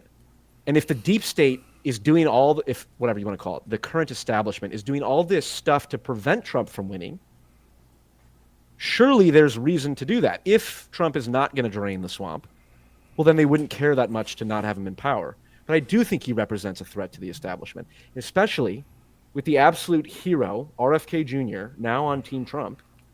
And Trump's going to make him what? Head of the Department of Health or some shit like that? Not actually, but something like that. Certainly that's a threat to the permanent state, right, Sitch? So, I mean, it would be definitely if you put RFK in there. That would be very interesting. But I want to go to this vibes thing that you're talking about because I do think this is the vitally crux of the important. issue. Oh, I agree. Okay. It all comes down to vibes at the end of the day. Everything you said about vibes is correct. That is generally how humans come to information. I'm sure you've, read Height and Thinking Fast, Thinking Slow. People, when they're faced with a situation, they come to an immediate conclusion about it through their emotional, moral process way before their brain ever enters into the equation or their higher functioning enters into the equation, and then logic is used to justify their feelings after the fact. This is the way that humans tend to think about things. And so, yeah, I agree, but I thought, the whole point about being an enlightened centrist is that we're supposed to put the brakes on the vibes. We're supposed to put the brakes on that sort of process and be like, okay, let's try to drag our higher brain functions into this to actually get an accurate, objective view of what's going on here. If I may, a valid point. Hold on. I may. One sec, Rob. Okay. I must parry Sitch, and then I will let you jump on his dead body. That's a good point, Sitch. A very good point. But I do not believe it is the task, the mandate of the enlightened centrist to have the rider override the elephant. It is to bring them in balance, like a true centrist, and acknowledge that the rationality can only bring us so far, and that we must eventually submit at some point to the will of the elephant and ride that vibe as best as we can. Now, there's, of course, reason to be applied to riding the vibe. That's what we're doing here. We're discussing. I mean, certainly my videos are borderline autistic in the degree to which I, pull up clips of various fucking Jonathan Haidt and Ian McGilchrist type people. Highly reasonable, highly autistic. But ultimately, it is to justify vibes. Now, Rob, I've slaughtered Sitch with an F. Wait, I have to counter repose. Right, go ahead, and then Rob, you can jump in. So, I understand what you're saying, and yes, at the end of the day, if you keep dissecting further and further and further, you're always going to get to, everything has to be based on faith. Sure, that's fine. But we have to be careful. The whole reason that, we have codes and first principles and all these things that us, wanky internet people try to talk about is because we understand that humans are very biased, and we're trying to, at least I think I'm trying to, and I think you are too. I think everyone in this conversation is trying to get at what is true and to try to subvert the elephant from rampaging and taking control. And so regarding the specific example that we're talking about, the vibes that we're talking about, it's, if we were in a situation where you could say, look, here's the exact proof that shows that the Democrats did steal the election, or that the Democrats, if they had lost, they had planned to do the exact same elector scheme and blah, blah, blah, blah, blah. I think both sides would be horribly scummy. It would definitely change my entire position in view of the circumstances. But we don't have that information. We only have the information in front of us. We do have to make a judgment based on that. And it does feel to me a little, I don't know what's the word I'm looking for. It feels like a little, carefully. It feels a little like easy to just be like, well, I'm sure the other guy is just as evil, so therefore I can kind of shrug when, my preferred team does the bad thing, right? Like that's basically the moral fallacy that all of morality, in-group, out-group preferences is built upon. Perhaps it's easy because it's true, and Russiagate was an entire fucking Rob, Okay. go ahead. Holy shit! What a bunch of philosophical prattling that I don't deal with on a normal basis. Let's talk about comes this. in. What the fuck are we talking about here? Kicks down You the got the door. wrong guy if you're looking for some deep philosophical thinker. One, it's not vibes. Like, I have plenty of evidence, which I could talk for hours and hours, that shows that what Paul calls the deep state actually has engaged in full frontal attack against any opposition to them that they see as a Agreed. potential outsider, including Donald Trump. So it's not just a vibe. Sitch, do you think it's a vibe that the FBI illegally spied on Trump's team, accusing him of trying to get disinformation from Russians, and in doing so hid the fact that they were actually using disinformation that was paid for by Hillary Clinton's team that paid a suspected Russian spy? Is that just a vibe, or did that happen? So the Russian thing actually, I feel like proves my point, not your point, because you have a situation where, yes, the FBI did illegally re-up the spying warrant on certain people in the Trump campaign to continue the investigation, but at the same token, when the Russiagate investigation came out, they said we couldn't find any there. There was lots of weird smoke, but we couldn't find anything definitive. Trump's innocent of being a Russian plant.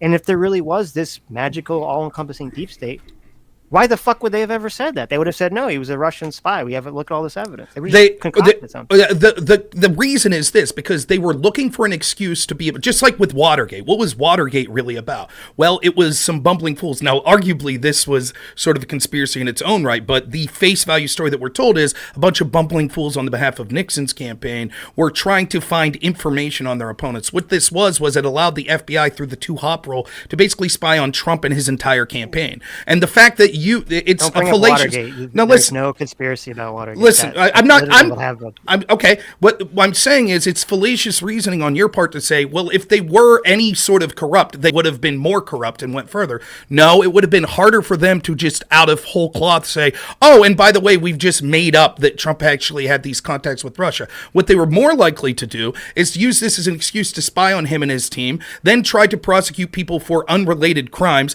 then try to get them to flip on Trump so that they could have a news cycle or potential crimes that Trump committed, whether it be with Russia or with elsewise. The fact that they illegally spied on Trump for a crime, allegedly a crime or a problem that they knew Hillary Clinton had committed, that she actually colluded with a suspected Russian spy to get disinformation, and not only not investigate Hillary Clinton, but use that collusion with the suspected Russian spy to get warrants to spy on Trump's team, shows just how corrupt this deep state was, and that's 10 times worse, done at the behest of the establishment, than anything Trump's accused of doing with alternate electors. That's one of many examples. Okay. So Rob. there was Hold so on. much. Hold on, Sitch, can I? Okay. Unless you really want to respond to this. Well, I just want to.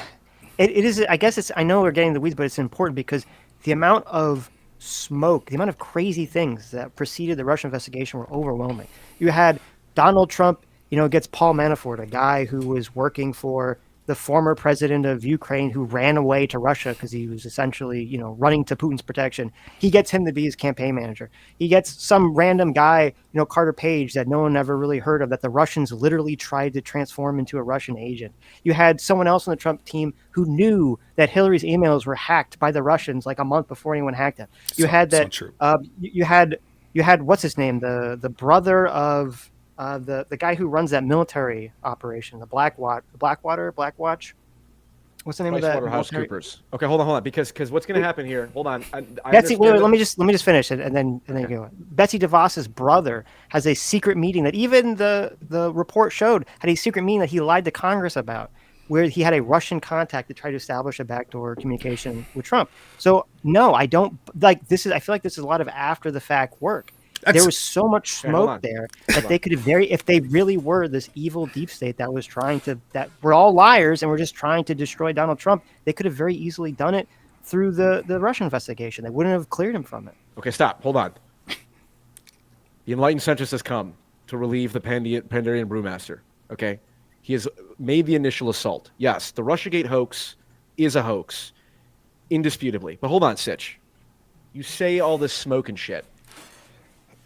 Did Hillary Clinton fund the Steele dossier or not?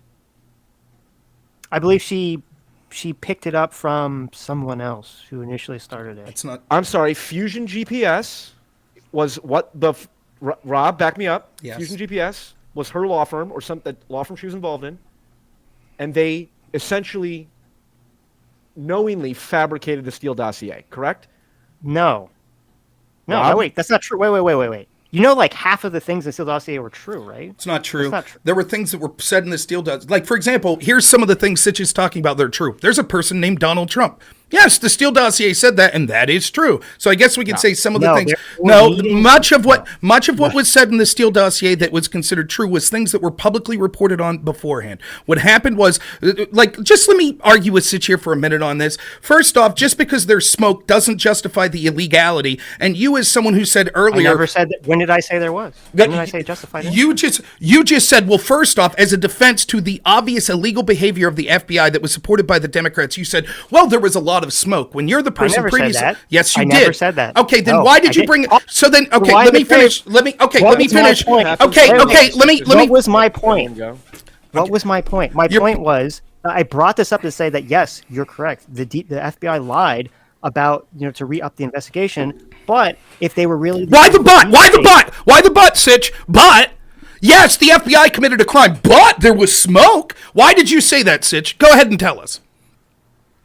Okay, I was literally in the middle of doing. Well, you felt the need to interrupt me as to you and Paul had talked for a lot, so I feel that I'll get mine. Accusing me of something I didn't say. This is not blunt rotation behavior. I know it's not. As my entire too high to be yelling at anyone. Holy shit. My entire point with the Russiagate investigation is that I said yes, the FBI lied in order to re-up the warrants and all that stuff, but you and Paul were making a different point. You were making a point that the deep state is this evil, evil thing that's trying to destroy Donald Trump through any means possible. And I said, if that's the case, why didn't they ally with the Russiagate? Why didn't they say there's a Russia connection? And you said it wasn't possible. So I responded by saying, what do you mean it wasn't possible? Look at all this smoke. They could have very easily painted all this smoke to show that there was a connection. This is a fallacious... That's why I brought it up. it's not a fallacious point. It is I've never in my entire fucking YouTube career ever said that the FBI was justified in lying to re-up the warrants. I've never fucking said it's that. A fallacious I've always said that whatever the Russiagate investigation showed, I would read the report and stand by it, the results, and that's exactly what I did. Okay? It's fallacious. The reason I'm getting mad is because I don't appreciate, we had a nice conversation, that you're impugning my character when you make that accusation. Okay, first off, as last time I debated you, if you want to get into impugning character, you seem to get on this higher horse and talk about this stuff. I don't think what I said of you having this big butt talking about that, an obvious interpretation of what you were discussing was when we were talking about the illegality and how there was far more smoke with Hillary Clinton's team where they had 100% definitive proof that she was working with a suspected Russian spy but chose not to investigate her for the very crime that they spent all this time investigating Trump. That a reasonable interpretation of what you were saying was you were trying to make excuses for why they did these things. You've clarified as such, and now you get on your high horse and cry like you were wont to do last time. Is Adam going to falsely say that I called you a liar again, and you guys are going to pout and moan that you don't want to talk to me again because of that? I'm tired of this sort of bullshit high horse behavior. Secondly, Paul, I'm just going to leave if you don't let me finish my point. This is ridiculous. It's because I don't want to turn this stream into some fucking drama thing. So let him finish his point. Go ahead, Rob. Hold on, ladies and gentlemen, real quick. I just want to say, I don't want any of this. I don't want to be here anymore. This is fucking stupid and worthless. I'll bring everyone. It's so fucking dumb. What's the point of this? What's the point of this whole thing? Like, Paul's just... I don't want to be party of this. I don't like this drama shit. It's annoying. It's not funny. I think it's the most cancerous thing on this entire fucking platform. Yeah, Paul, maybe we'll just say final thoughts, something, because, one, I don't really understand what the utility of this is with sort of the way that it's being interrupted. I think it would be better if it was just Sitch and I. Perhaps. And the point I have that I was making there is, seems like Sitches want to, in the conversation I had with them, get on this moral high horse. How dare you? I thought we're just having a conversation. How dare you do this and get on that? It's like it's starting to become par for the course. Like, and I just find it tiresome anyways. So if we just want to finish up with final thoughts, cool by me. So we're coming up on an hour and a half. We can wrap this up here. Okay, but I want to respond to this. Okay, go ahead. There's a common thing that happened. I don't know how to word this without it coming off like horrible. All right, I was angry, and I was just simply explaining why I was angry. You took it in a very emotional, responsive way due to a past conversation that we had like 2 years ago. All right. That was not my intention. That was not anything, had nothing to do with the conversation whatsoever. You mischaracterized my position. I was saying, no, you're wrong. And I explained my position. Now you can just say, oh, okay, I'm sorry. I mischaracterized your position. I apologize. And we can move on. That's it. Like, there's just getting ultra defensive about it and attacking me and trying to bring up a conversation from 2 years ago to try to beat me over Adam in the head with. It's not productive. It doesn't do anything. I don't think it's productive for you to get on a high horse with this "how dare you" attitude. If you'd say, well, wait, if you let me explain, this is what I was doing. You interrupted me and were like, no, and felt the need to be like, you're mischaracterizing me in what I thought was a very aggressive way. I don't really care, and I'm not like someone who's very upset. I'm just saying this seems to be a pattern where you tend to get very aggressive if you think someone's misrepresenting you or saying that you're biased or some sort of thing like that. It just seems to be a pattern. All I was trying to do when I said, okay, you clarified it was fallacious, you keep saying it's not fallacious enough. Yes, what's fallacious is the type of argument that says that there cannot be corruption because if there ever was corruption, there would have been further corruption. So therefore, the FBI couldn't be corrupt in their want to spy on Donald Trump and his team illegally. Their motivation couldn't have been corrupt intent because if it was, they would have done worse. They would have actually framed him even further. That is a fallacious argument. And I think that a reasonable, objective person could see that if your argument you're making that, well, there was a lot of smoke, if that smoke somehow justifies what you're saying is, well, it wasn't corrupt, if there was so much smoke that it was illegal, but their motivation wasn't some evil thing because they're corrupt and wanted to get Trump, then why wouldn't have they, based on that same sort of smoke, except far more smoke, in the case of Hillary Clinton, where they had definitive proof that she actually was colluding with suspected Russian spies, why was there zero investigation into her? Are we just going back and forth, or did you? Well, no, that's what I was saying. What was fallacious? That's it. Let's wrap it up. Okay, because the reason I wanted to do this is because I could watch this back and forth on any channel, any time of day on this whole fucking space. Okay, I brought two people here who I regard as intelligent. I had a lengthy conversation with Rob, and he seemed to, and did, I think, make a relatively convincing case that there is reason to vote for Trump. And Sitch, you said that you have something to offer on the alternative. And for the first 45 minutes, hour, 10 minutes, it worked out great. Okay? But now we're getting a little too bitchy, and I think it's fucking pathetic, in my opinion. Okay? So let's wrap it up. Sitch, can you please apologize to all the Trump supporters? Oh my God, don't, Sitch. I forbid you to do that, Sitch. Please. Well, hold on. We have Adam here. Adam, do you have any thoughts? Well, I have a bunch of questions for Rob, so I don't really want to do that right now. I'll stay after. Okay, if you want, we can talk afterwards after Paul leaves. That's fine. Questions that are actually germane to the topic here. Like, I'm curious. Like, Rob, should Trump make it clear that they'll be that he'll accept the outcome of the 2024 election to like throw a bone to the moderate voters? I think Jason Calacanis and Lex Freeman have both mentioned this, and I do think it's like a smart move for Trump. I'm not sure if he'll actually do it, but I'm curious, like, your perspective on it. I think that it's sort of like a loaded question because you could ask that question of any. Would you, like, let's say theoretically that Republicans just blatantly cheat in places like Texas. Would it be a fair question to Kamala Harris? Will you accept it? Like, there's always a chance. It's like, well, yeah, I'll accept it if it's legitimate, and I think it's legitimate, and I don't see evidence of fraud. Now, I think. Yeah, but why not practically cross that bridge when you get to it? Because one of the problems is if he says that, right, and then there is things that appear to a reasonable person to be fraud, it will be used to beat him over the head. You said you would accept, and now you're not accepting. So I think just as a matter, but I will agree with you, Adam. I think as a practical matter to sort of assuage people, he should come out and say something to the effect of, look, as long as there's a transparent process and, then yes, absolutely. There's obviously a clear chance that I could lose. At the end of the day, it's one side or the other. I could lose, and I'm willing to accept that if I lose, that I would root for for Kamala Harris to be a good president. I would help help her if I can, and I would accept that I was defeated. But the way the question's worded, it's clearly done by people that are bad faith, that are that encourage the censorship of people that were talking about potential election interference in 2020 or election malfeasance in 2020. So, I don't think it's a big deal, but I think strategically it might help somewhat for him to do that.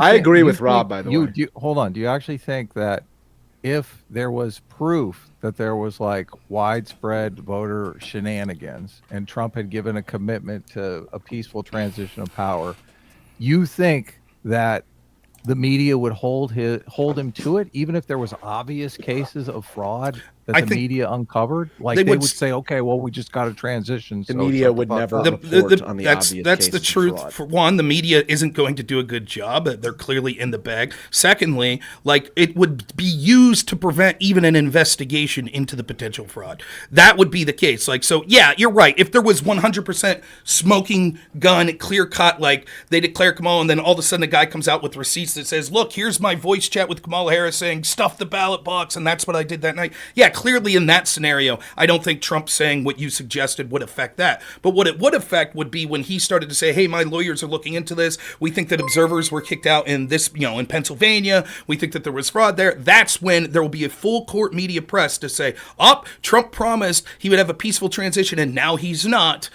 That's the way that would play out. That's the problem with the hedging, though, because the hedging is basically telling moderate voters that he is going to do this election was stolen, even if there is no proof, undeniable evidence that the election was stolen. Are you just asking? That puts moderate voters into a kind of this crazy situation where they don't want to vote for a sore loser. So are you just asking from a rhetorical and marketing strategy he should say this? Or is this I'm talking about convincing moderate voters who I believe Trump will need to win this election. He can't just simply get his base to come out and keep throwing the election was stolen to his base and think that he's going to win the moderate voters. Moderate voters are worried right now, and I pointed to two examples, like Lex Friedman is one of them. Lex Friedman doesn't want to vote for Trump, and then Trump lose, and Lex Friedman be in a situation where Trump is a sore loser, and he contests the election.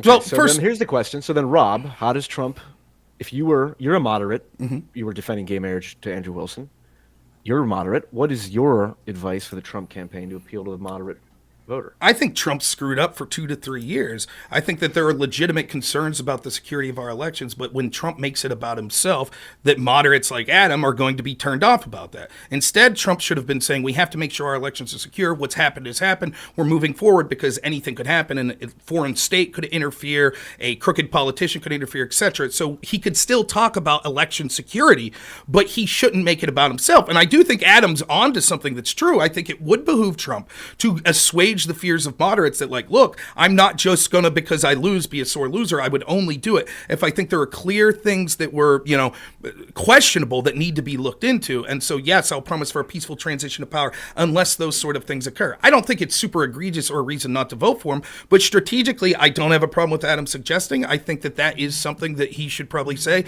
although knowing that the media and the Democrats will then use that against Trump if he narrowly loses the election and wants to challenge certain things.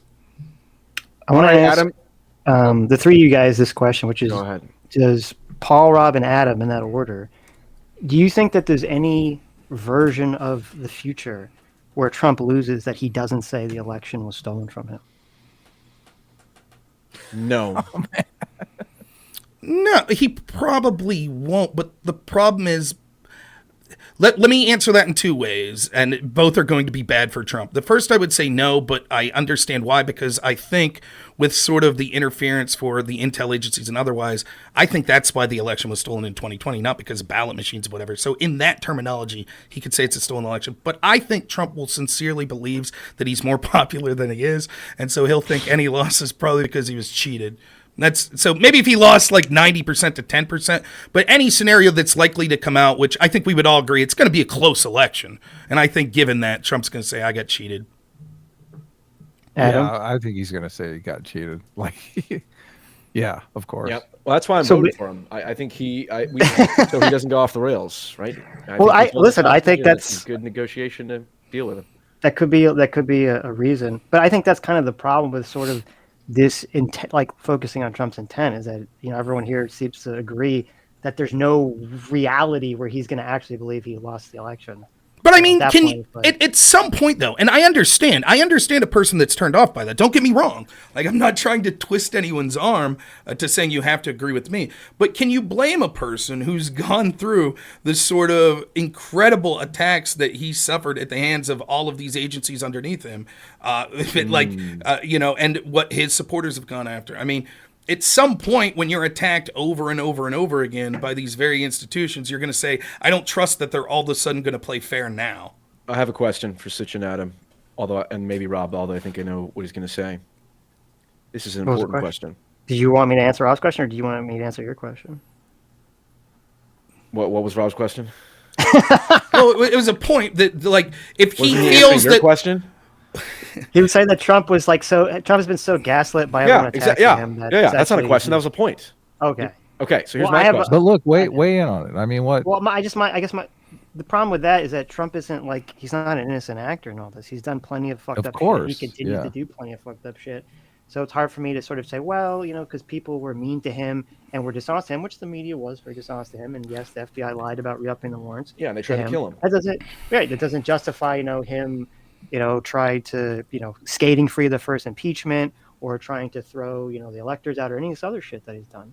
Okay, I want to ask this. Hold on, I want to ask this unironically. I want an honest answer. You can laugh. Accept that, you can though, laugh. Rob, right? You can laugh. Hold on. This is a different thing. Well, you can't take it out on the country just because the media is mean to you. Hey, Adam. I'll answer if Paul allows, but he's not. I'd like to ask this question. I know where this is going.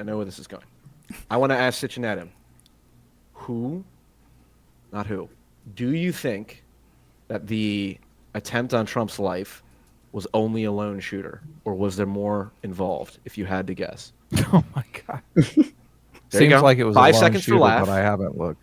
Okay, I haven't looked. That's fair. It, so. Honest answer. I haven't looked into it that much. Sitch. So I watched. You don't even know. I watched. That's why you ask questions, Adam.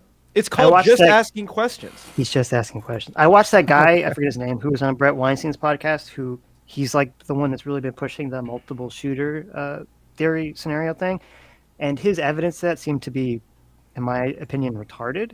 So I'm going to say, based on that and based on what I know, that it's just this one stupid kid. That's fine. Rob, and I think if it was the deep state or whatever, I don't think they would have missed. I think that as far as shooters, that I would say the most likely scenario is that it was one shooter. I haven't seen any evidence that there was more than one shooter. Sure. And I think that probably what happened was willful neglect on the part of sort of the Secret Service, where they intentionally led to a laxed situation with his security, and they knew that there was a potential. By the way, the same would be true of Joe Biden, because we're in such a crazy time where there's hysterical people that might do hysterical shit, and so you're culpable if you're intentionally having lax security. And I think now they got caught, and they're trying to make excuses, which is actually making it worse. Yeah, it would have been better if Biden, strategically, if Biden had been shot, then they wouldn't have to have done a coup, and then the Democrats could have said, "Oh my God, look, the Republicans are crazy, and now we can." Still could happen. Well, but Rob, let me ask you.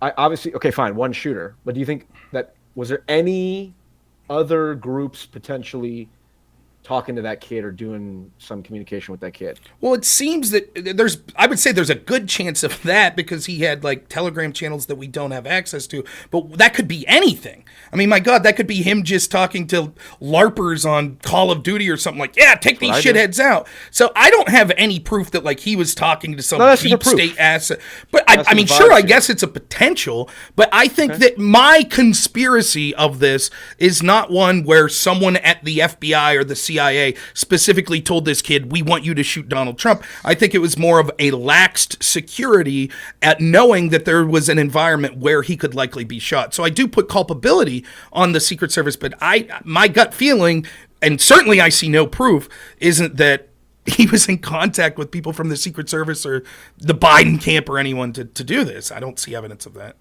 This is fair. Okay. We're at an hour and 37 minutes. All right, I got a question. What? Adam, hold on. Before you ask that, because I want to wrap up on my end. If you guys want to take it to your guys' streams, that works. It's fine by me. Okay, that works.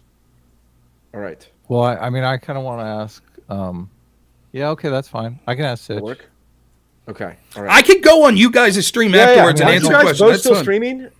Oh, Yeah. I guess I'll have to set up a new- Sitch is not going to tell me why the CIA and the FBI want Trump to lose, because I don't think he knows. But All right, so- Adam baited me with that one. and I was Sitch, going go to ahead. ask Rob, if he likes it when people misrepresent him, but I think I already know Sitch's Dumbass answer to that question. Sitch, wait, so. what was it? Well, what were you going to ask Sitch about? Why does say that again to Sitch? What was the question? Why the CIA would want, or why the FBI would want Trump to lose? Yeah, CIA. Well, I mean, or he's FBI, been yeah. shit talking them. What do you mean? Obviously, they would. Well, as an organization, you think they'd be preferable to. Oh, because he wants him to, because they're going to defund him. Well, maybe because they're going to defund him, just because he's been so kind of hostile towards them. Though it is interesting because even with the raid on Mar-a-Lago, the FBI was like super against doing it, and they basically had to be forced into doing it by the Justice Department. So they're at least in that instance, they were trying their hardest to be impartial. But I would assume that they're biased against Trump because he's been so hostile towards them. Interesting. Okay. What about the CIA? Well, oh yeah, go ahead. I don't know. Sure. Same. Does he shit talk the CIA? No, he's smart enough not to shit talk the CIA. Right? Chuck Schumer told you all before Trump was sworn in that the FBI would find 6 ways from Sunday to get him back at Trump because he criticized them. That's exactly what's happened for 7 years now. I don't doubt it. The deep state is real. Okay, I want to end with this comment here. This comment represents everything I think is wrong with the world. All constantly asking questions framed around vibes and not truth is completely idiotic and dangerous. Alec, I suggest you watch my video called Why Everyone Who Disagrees with Me is Probably Autistic, and then you will see the error of your ways. Okay, thank you, everyone. I appreciate it. This has been great. I will chew on this. I promised people that I would talk to Rob and bring someone on, and Sitch, I thought, did a great job providing the counterbalance. Can I say something real quick before? Go ahead. Before I'll give you each Adam the and last Sitch, word. if you want to send me a link to whatever to continue this conversation, by all means. That's it. That's awesome. Maybe another time. Okay. I don't know. I think we're going to read some super chats and then wrap That's up. no problem. No hard feelings. We That's can do it another time, right? Oh, that's a good reminder. Yeah, I didn't sure. read mine too. Okay. All right. Godspeed, guys. Thank you. I'm going to read these super chats and head off, but you guys can head out. Take it easy, Evan. Godspeed, gang. Later, Just everybody. unmute yourself in the Zoom. Yeah. Okay. Take care, you guys. Yep. See Peace. you. There's that guy. I mean, I'm not trying to be rude to Paul, but I mean, I don't know. I kind of thought that was worthless. I'm not trying to be a dick. I don't understand the point of that. I thought Sitch and I were capable of having a meaningful conversation about those specific issues, and it sort of gets lost in the weeds. Yeah, the format was just... again, I'm not saying this. It was Paul's show. Paul gave the invite. The entire conversation came about as a result of Paul. So I don't mind. It's his show. He can do what he wants. I tried to stick through it, but it's incredibly frustrating. Just incredibly frustrating to be on the cusp of like getting into the weeds in this conversation and then just having it go that way. As far as Sitch, like, listen, Sitch is the one who got emotional and started getting angry. Like, I don't know. It seems to be par for the course for him. The reason I brought up the past situation, which I thought we buried the hatchet, is this is exactly how it went last time. Like, where we have a productive conversation for 3/4 of the way, and then he gets very pissed off and starts raising his voice and whatever. And like, yeah, I did the same thing in return and said, this seems to be a developing pattern with you. Again, I think it was a complete reasonable interpretation when I said, listen, the FBI clearly was corrupting going after Trump and they did something illegal. And he says, yeah, but there was a lot of smoke. I interpreted that, and I think it was his fault for not being clear as, well, but they did have a reason to go into it. I didn't know that his argument was, well, because there was smoke, that means that they would have just went further if they were really out to get Trump, which is a terrible argument anyways. But I don't think I was out of bounds saying that he said something completely off kilter that he never even remotely said. I said something that I think a reasonable interpretation. And if that was incorrect and he wanted to say, well, that's not quite what I'm saying, here's what I said was this. But he decided to get very upset and get heated about it. And yeah, I responded to in kind and brought up a past situation as well. For him to then act like, and then Paul to be like, this is worthless, blah, blah, blah. It's like, dude, what's the point of this fucking conversation anyways? Like, I don't get it. It makes no sense to me. But yeah, I mean, not a fun conversation in the way that it was moderated. And I don't say that as an insult to Paul. Again, it's his channel. He can do things how he wants. But I don't get it. I don't get it all, like, that format. It didn't seem to be conducive to, like, having a serious conversation about these electors.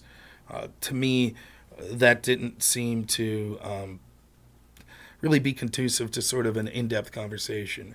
I default to what my original position was. I don't think Sitch added anything in particular that I hadn't heard before, and that's not an insult to Sitch. I thought he argued competently, and I also believe that there are reasonable people that could come to the interpretation that Sitch had. I do believe that.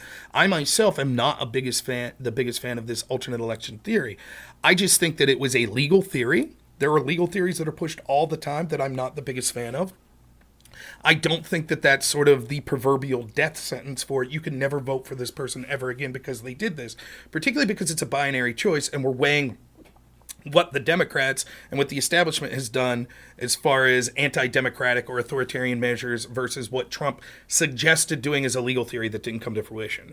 Again, we're talking about hypothetically what would have happened if things went different with Trump's suggestion versus what did happen at the behest of agencies like the FBI, the Democratic Party, etc. And so to me, I think that the biggest argument that I would try to use to convince a centrist would be this was a proposed legal theory.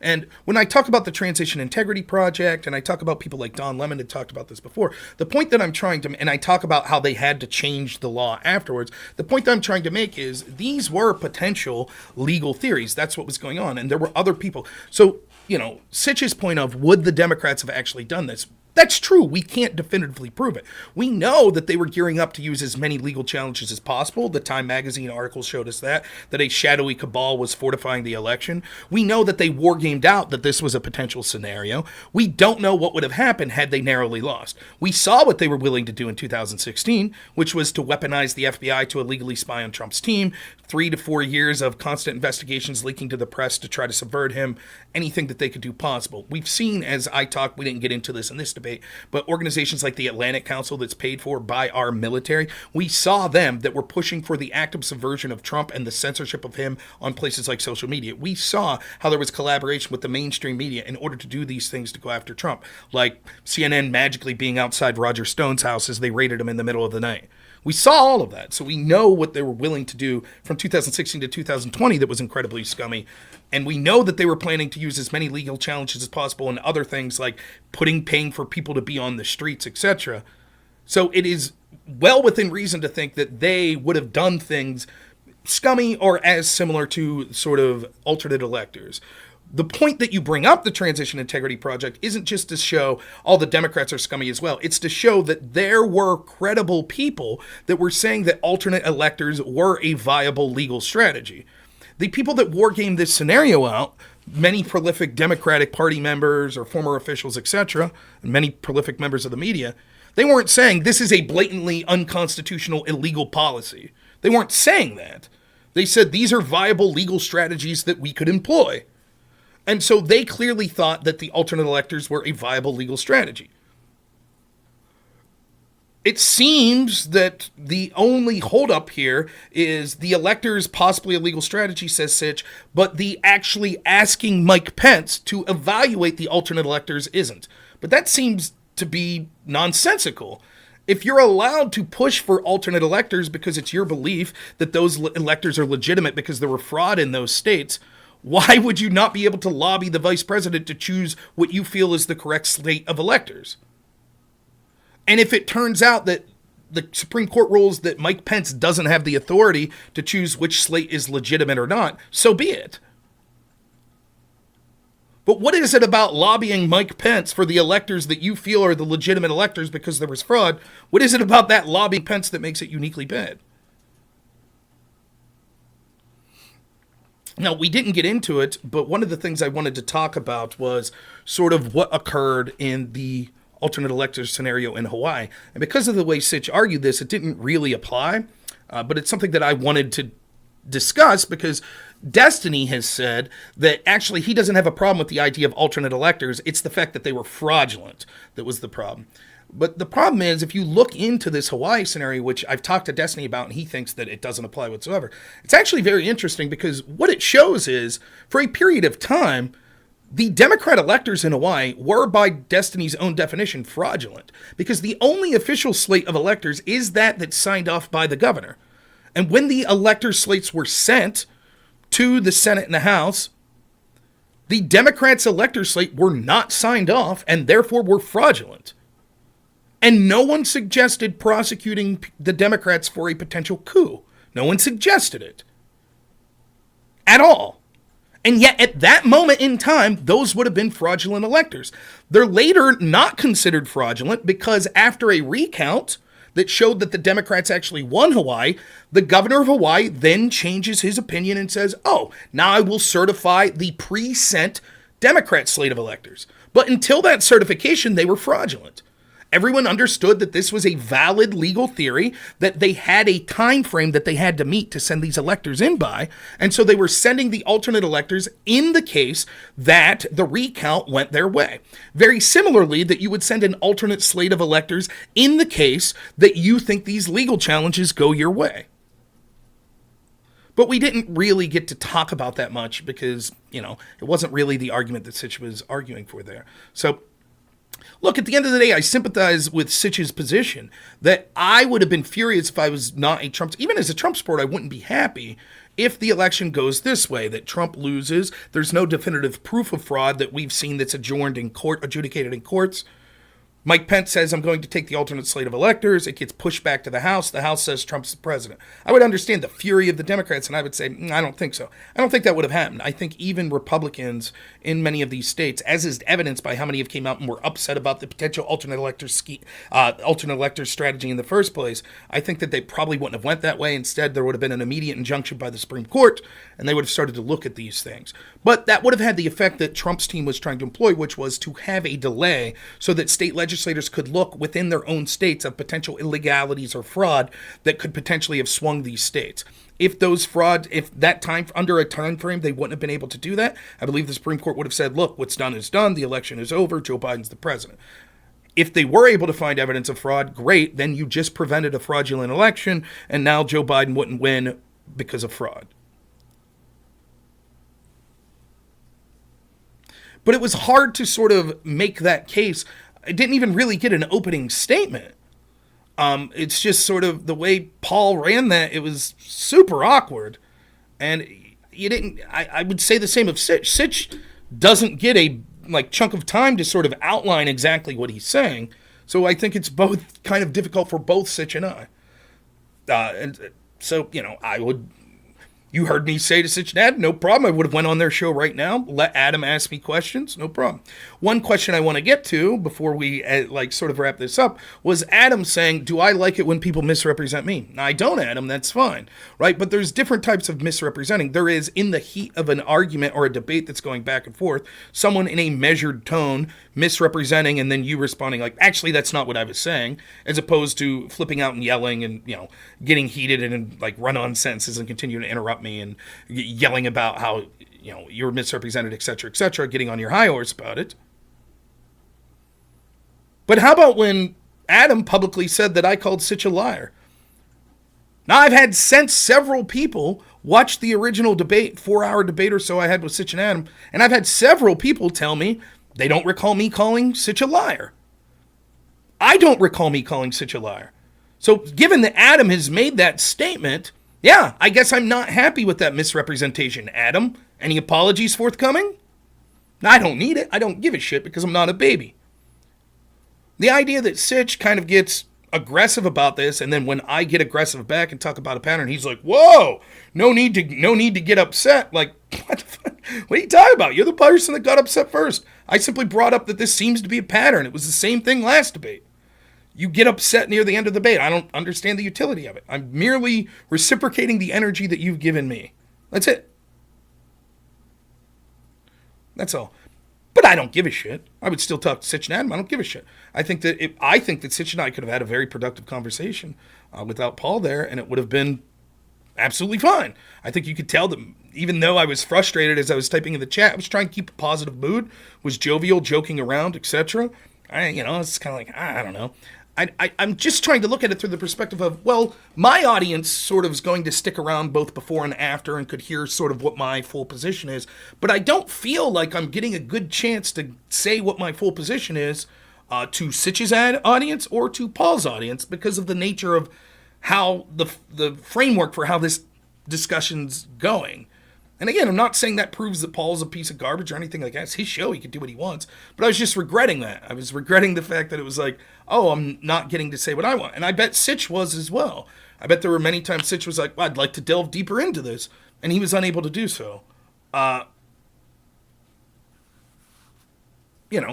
that's I don't give a shit. And that's what you have to understand. I'm not walking away from this saying, like, I'll never talk to Sitch and Adam again. Whatever, we got a little heated. I don't give a shit. I don't care at all. It doesn't bother me. So he could be really offended when he feels that someone misrepresents him. Okay, fine. No problem. I don't think that it was an intentional misrepresentation of me. I think that it was because he wasn't super clear with his claims, I think it was easy for a person to hear, okay, you're admitting this was illegal, but then saying, but there was a lot of smoke. So if he wants to get really pissed about it, I'll match the energy. And if he wants to say, look, no need to get heated, I'll say, okay, it's fine. I was highlighted on Hutch today. Yeah, I talked to Hutch the other day. Hutch didn't do so well in that debate. I'm sure he tried to spin it to his audience. Hutch performatively showed exactly what my criticism of him and the Democrats were. By refusing to listen to the words of the actual Gold Star families and instead playing a game going, oh, I'm just joking, saying that I don't give a shit. I just want to talk about what I want to talk about. Exactly. That's the entire Democrat media and strategy of people like Hutch. Ignore completely what these Gold Star families in this very specific situation that they're talking about, right? The Arlington situation where Trump took photos. Ignore that totally. Ignore what those families said and then instead make it about rules. And he literally performed that by coming on the show and doing exactly that. And I'm sure that he'll try to spin it to his audience. That's cool. He has the right to do it. No hard feelings to Hutch either. You got to have content too. Have at her, Hutch. But everyone that watches that's remotely objective can see exactly what happened. Yeah, Adam was more reserved today, but it's kind of... I think Adam also showed his frustration as well in that he had some questions that he wanted to directly ask me that were relevant to the electors, which was sort of the subject of what we were talking about, and he was unable to really ask them. And again, I'm not saying that makes Paul a bad person. It's his show. He can run it how he wants. But I even said beforehand, I was worried that it was going to be a discussion where Paul was the main character and me and Sitch would be unable to sort of hash out. And unfortunately, I think that's exactly what happened. Yeah, I agree, just kidding. I think that it's one of the most blatantly stupefying, fallacious arguments that I've ever heard. Well, if they were corrupt, then they would have done more. That would imply that there could never be an illegal conspiracy ever. Like, so for example, if I found evidence of cops, in a message board saying, we're going to frame just kidding, right? Then their dashboard cam shows them planting drugs on just kidding. Then they arrest him and throw him in jail for 5 years. I could say, oh, clearly that's not them acting maliciously towards just kidding, because if they were, they would have also beat him bloody and sentenced him to jail for 15 years. They would have planted more drugs. What kind of logic is that? That makes no sense whatsoever. They found a reason to illegally spy on Trump's team, and they did their best to find evidence of any crime whatsoever. And they tried their best to charge people with crimes completely unrelated to Russiagate in an attempt to get them to flip on Trump. And the idea of, and they did get away with it, and the idea of, yeah, but they would have done more, is nonsensical. It's nonsensical. But unfortunately, that wasn't even germane to the conversation. That's just, unfortunately, that gets brought up because Paul makes this, well, the deep state's real because of vibes. No, it's not just because of vibes. It's because of pattern recognition. Because you can see over and over examples of how the intel agency has treated Donald Trump versus the people that are aligned against him. Over and over and over and over and over and over and over again.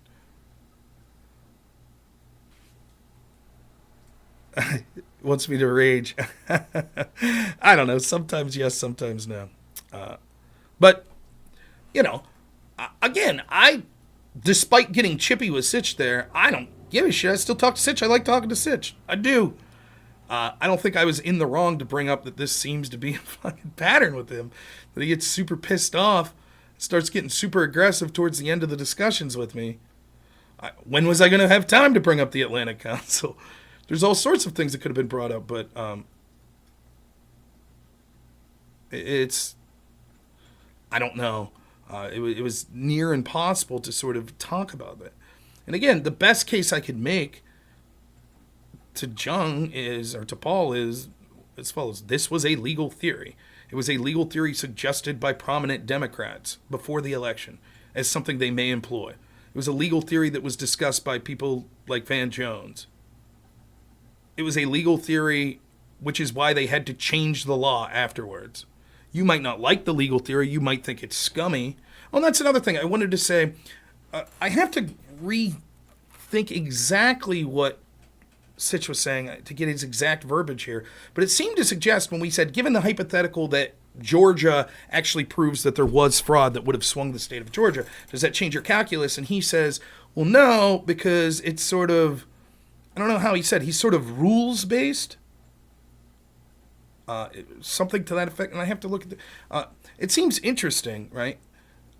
Because if the argument is, well, Trump broke the rules and that's not allowed. If it was a potential legal theory, I don't think he broke the rules. But if Sitch's argument is, I don't give a shit if it was against the law or not, I just think it was scummy to try to do something like this, then it's a different argument. Then it is, well, would it be scummy if the election actually was stolen? And I think that raises a different calculus. And then the question I didn't get to respond to at the end that Adam was kind of pushing me on, but I didn't get to respond. I told Adam, if Paul lets me respond, I'll respond. That question was, if I remember this correctly, it was like, I made the point that, like, look, Trump has reason to distrust these people because of the corruption that he's faced against them over and over again. And Sitch's point was basically, but that doesn't justify harming the country. But that's not what it is. Him saying, no, I think I was cheated, isn't harming the country. He has every right to think that they are corrupt and going against him. And I didn't get to respond to this point. Sitch's point that, yeah, well, Trump appointed people like John Bolton. Yeah, he sucked. So how's that have any bearing whatsoever on whether or not these institutions were corrupt against him? Yeah, so he was stupid about appointing people that were from those corrupt institutions. Yep, totally agree. I criticize Trump all the time for that.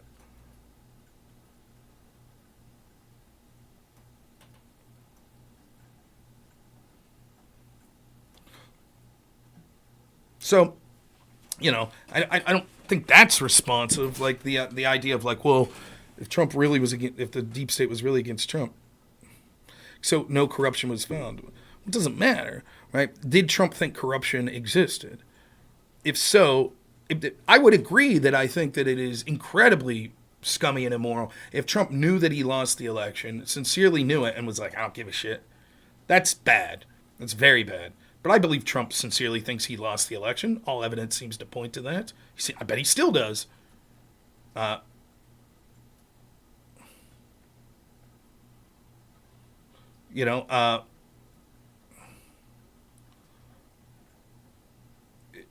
So the idea of whether or not fraud was, you could say is delusional, that's fine. Delusional people are allowed to proceed with legal theories. They're absolutely allowed to do it. For example, if I think that my neighbor's stalking me and I'm delusional, and I go to my lawyer and I say, let's draw up plans hypothetically of how I could put a protective order against my neighbor, and I come up with a bunch of theories, and the judge laughs them out of the room, I didn't do anything illegal or terribly immoral. I may be delusional.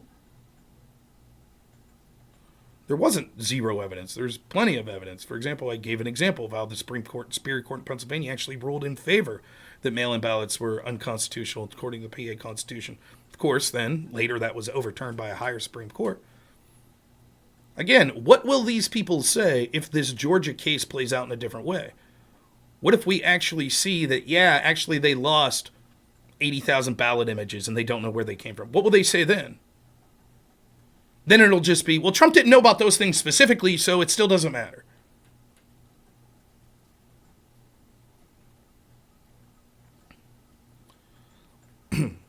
So again, the case I would make to a centrist is, one, this was just a legal theory. There was no harm in it.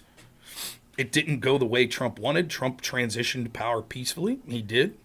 That's the first case I make. And second, it pales in comparison to the anti-democratic measures that we've seen Democrats take. Weaponization of or Democrats or their allies. Weaponization of the FBI. Censorship. Trying to keep Trump off the ballot. Lawfare in a litany of ways.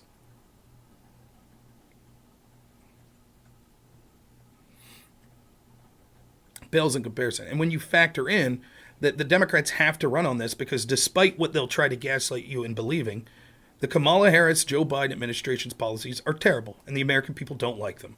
That's why people are focused so heavily on January 6th, because if it is a referendum on the policies of the Harris-Biden administration, they will lose. And so they have to say, ignore all of the corrupt stuff that has occurred on our side, focus solely on January 6th, and that's what we'll go with. The election was not fair. The election was absolutely stolen. It remains to be seen, and I would suggest probably if pressed, it wasn't stolen at the ballot box, but it was certainly stolen by collaboration between the intel communities, mainstream media, and other organizations to censor stories that were critical of Joe Biden and promote stories that were critical of Donald Trump. In an election in 3 swing states that was decided by roughly 44,000 votes, certainly that was more than likely enough to tip. Especially when we see people like Professor Robert Epstein that have talked about the manipulation of the algorithm on Google alone could potentially have swayed millions upon millions of votes, up to 16 million, I believe he said.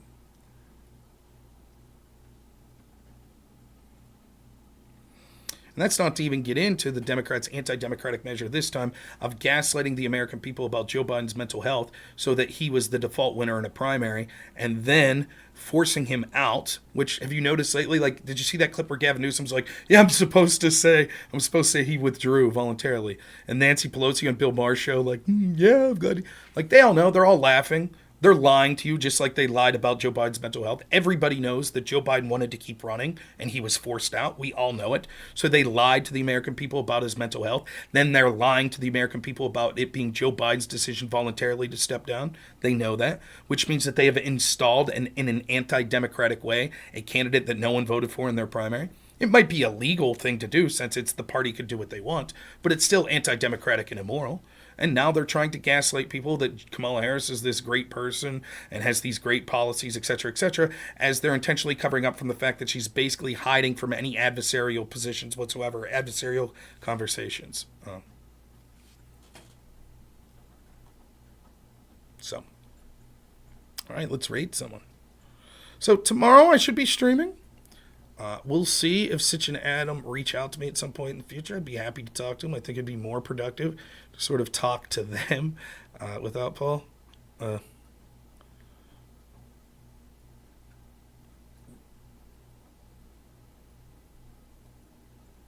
Let's see who we can find here.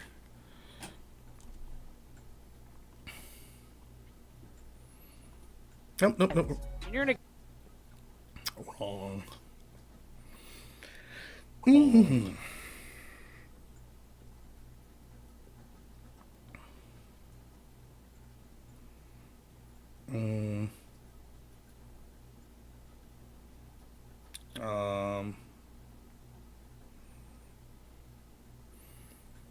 I don't know who to rate here. We'll do this guy.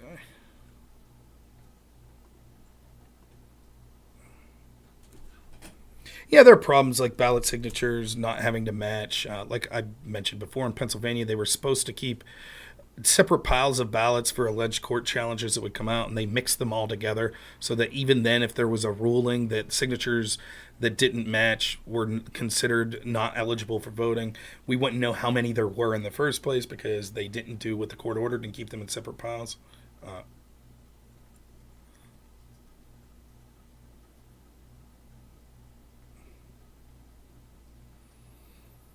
Saying anyone's better, again, but Ryan, do you understand the criticism that I'm making? They lied to all of you and said that Joe Biden was fine. And then they said, oh, never mind, he's not fine, which meant that you didn't have a voice. You didn't get to pick Kamala Harris. If they would have been honest during the primary season, then the Democratic voter would have got to vote for a potential primary candidate. Anyways, I've already clicked the rate, so got to get going. Hope you enjoyed the show today. I thoroughly enjoyed it. We will see you tomorrow night sometime around 8 p.m. Thank you so much, everyone. As always, have a good one.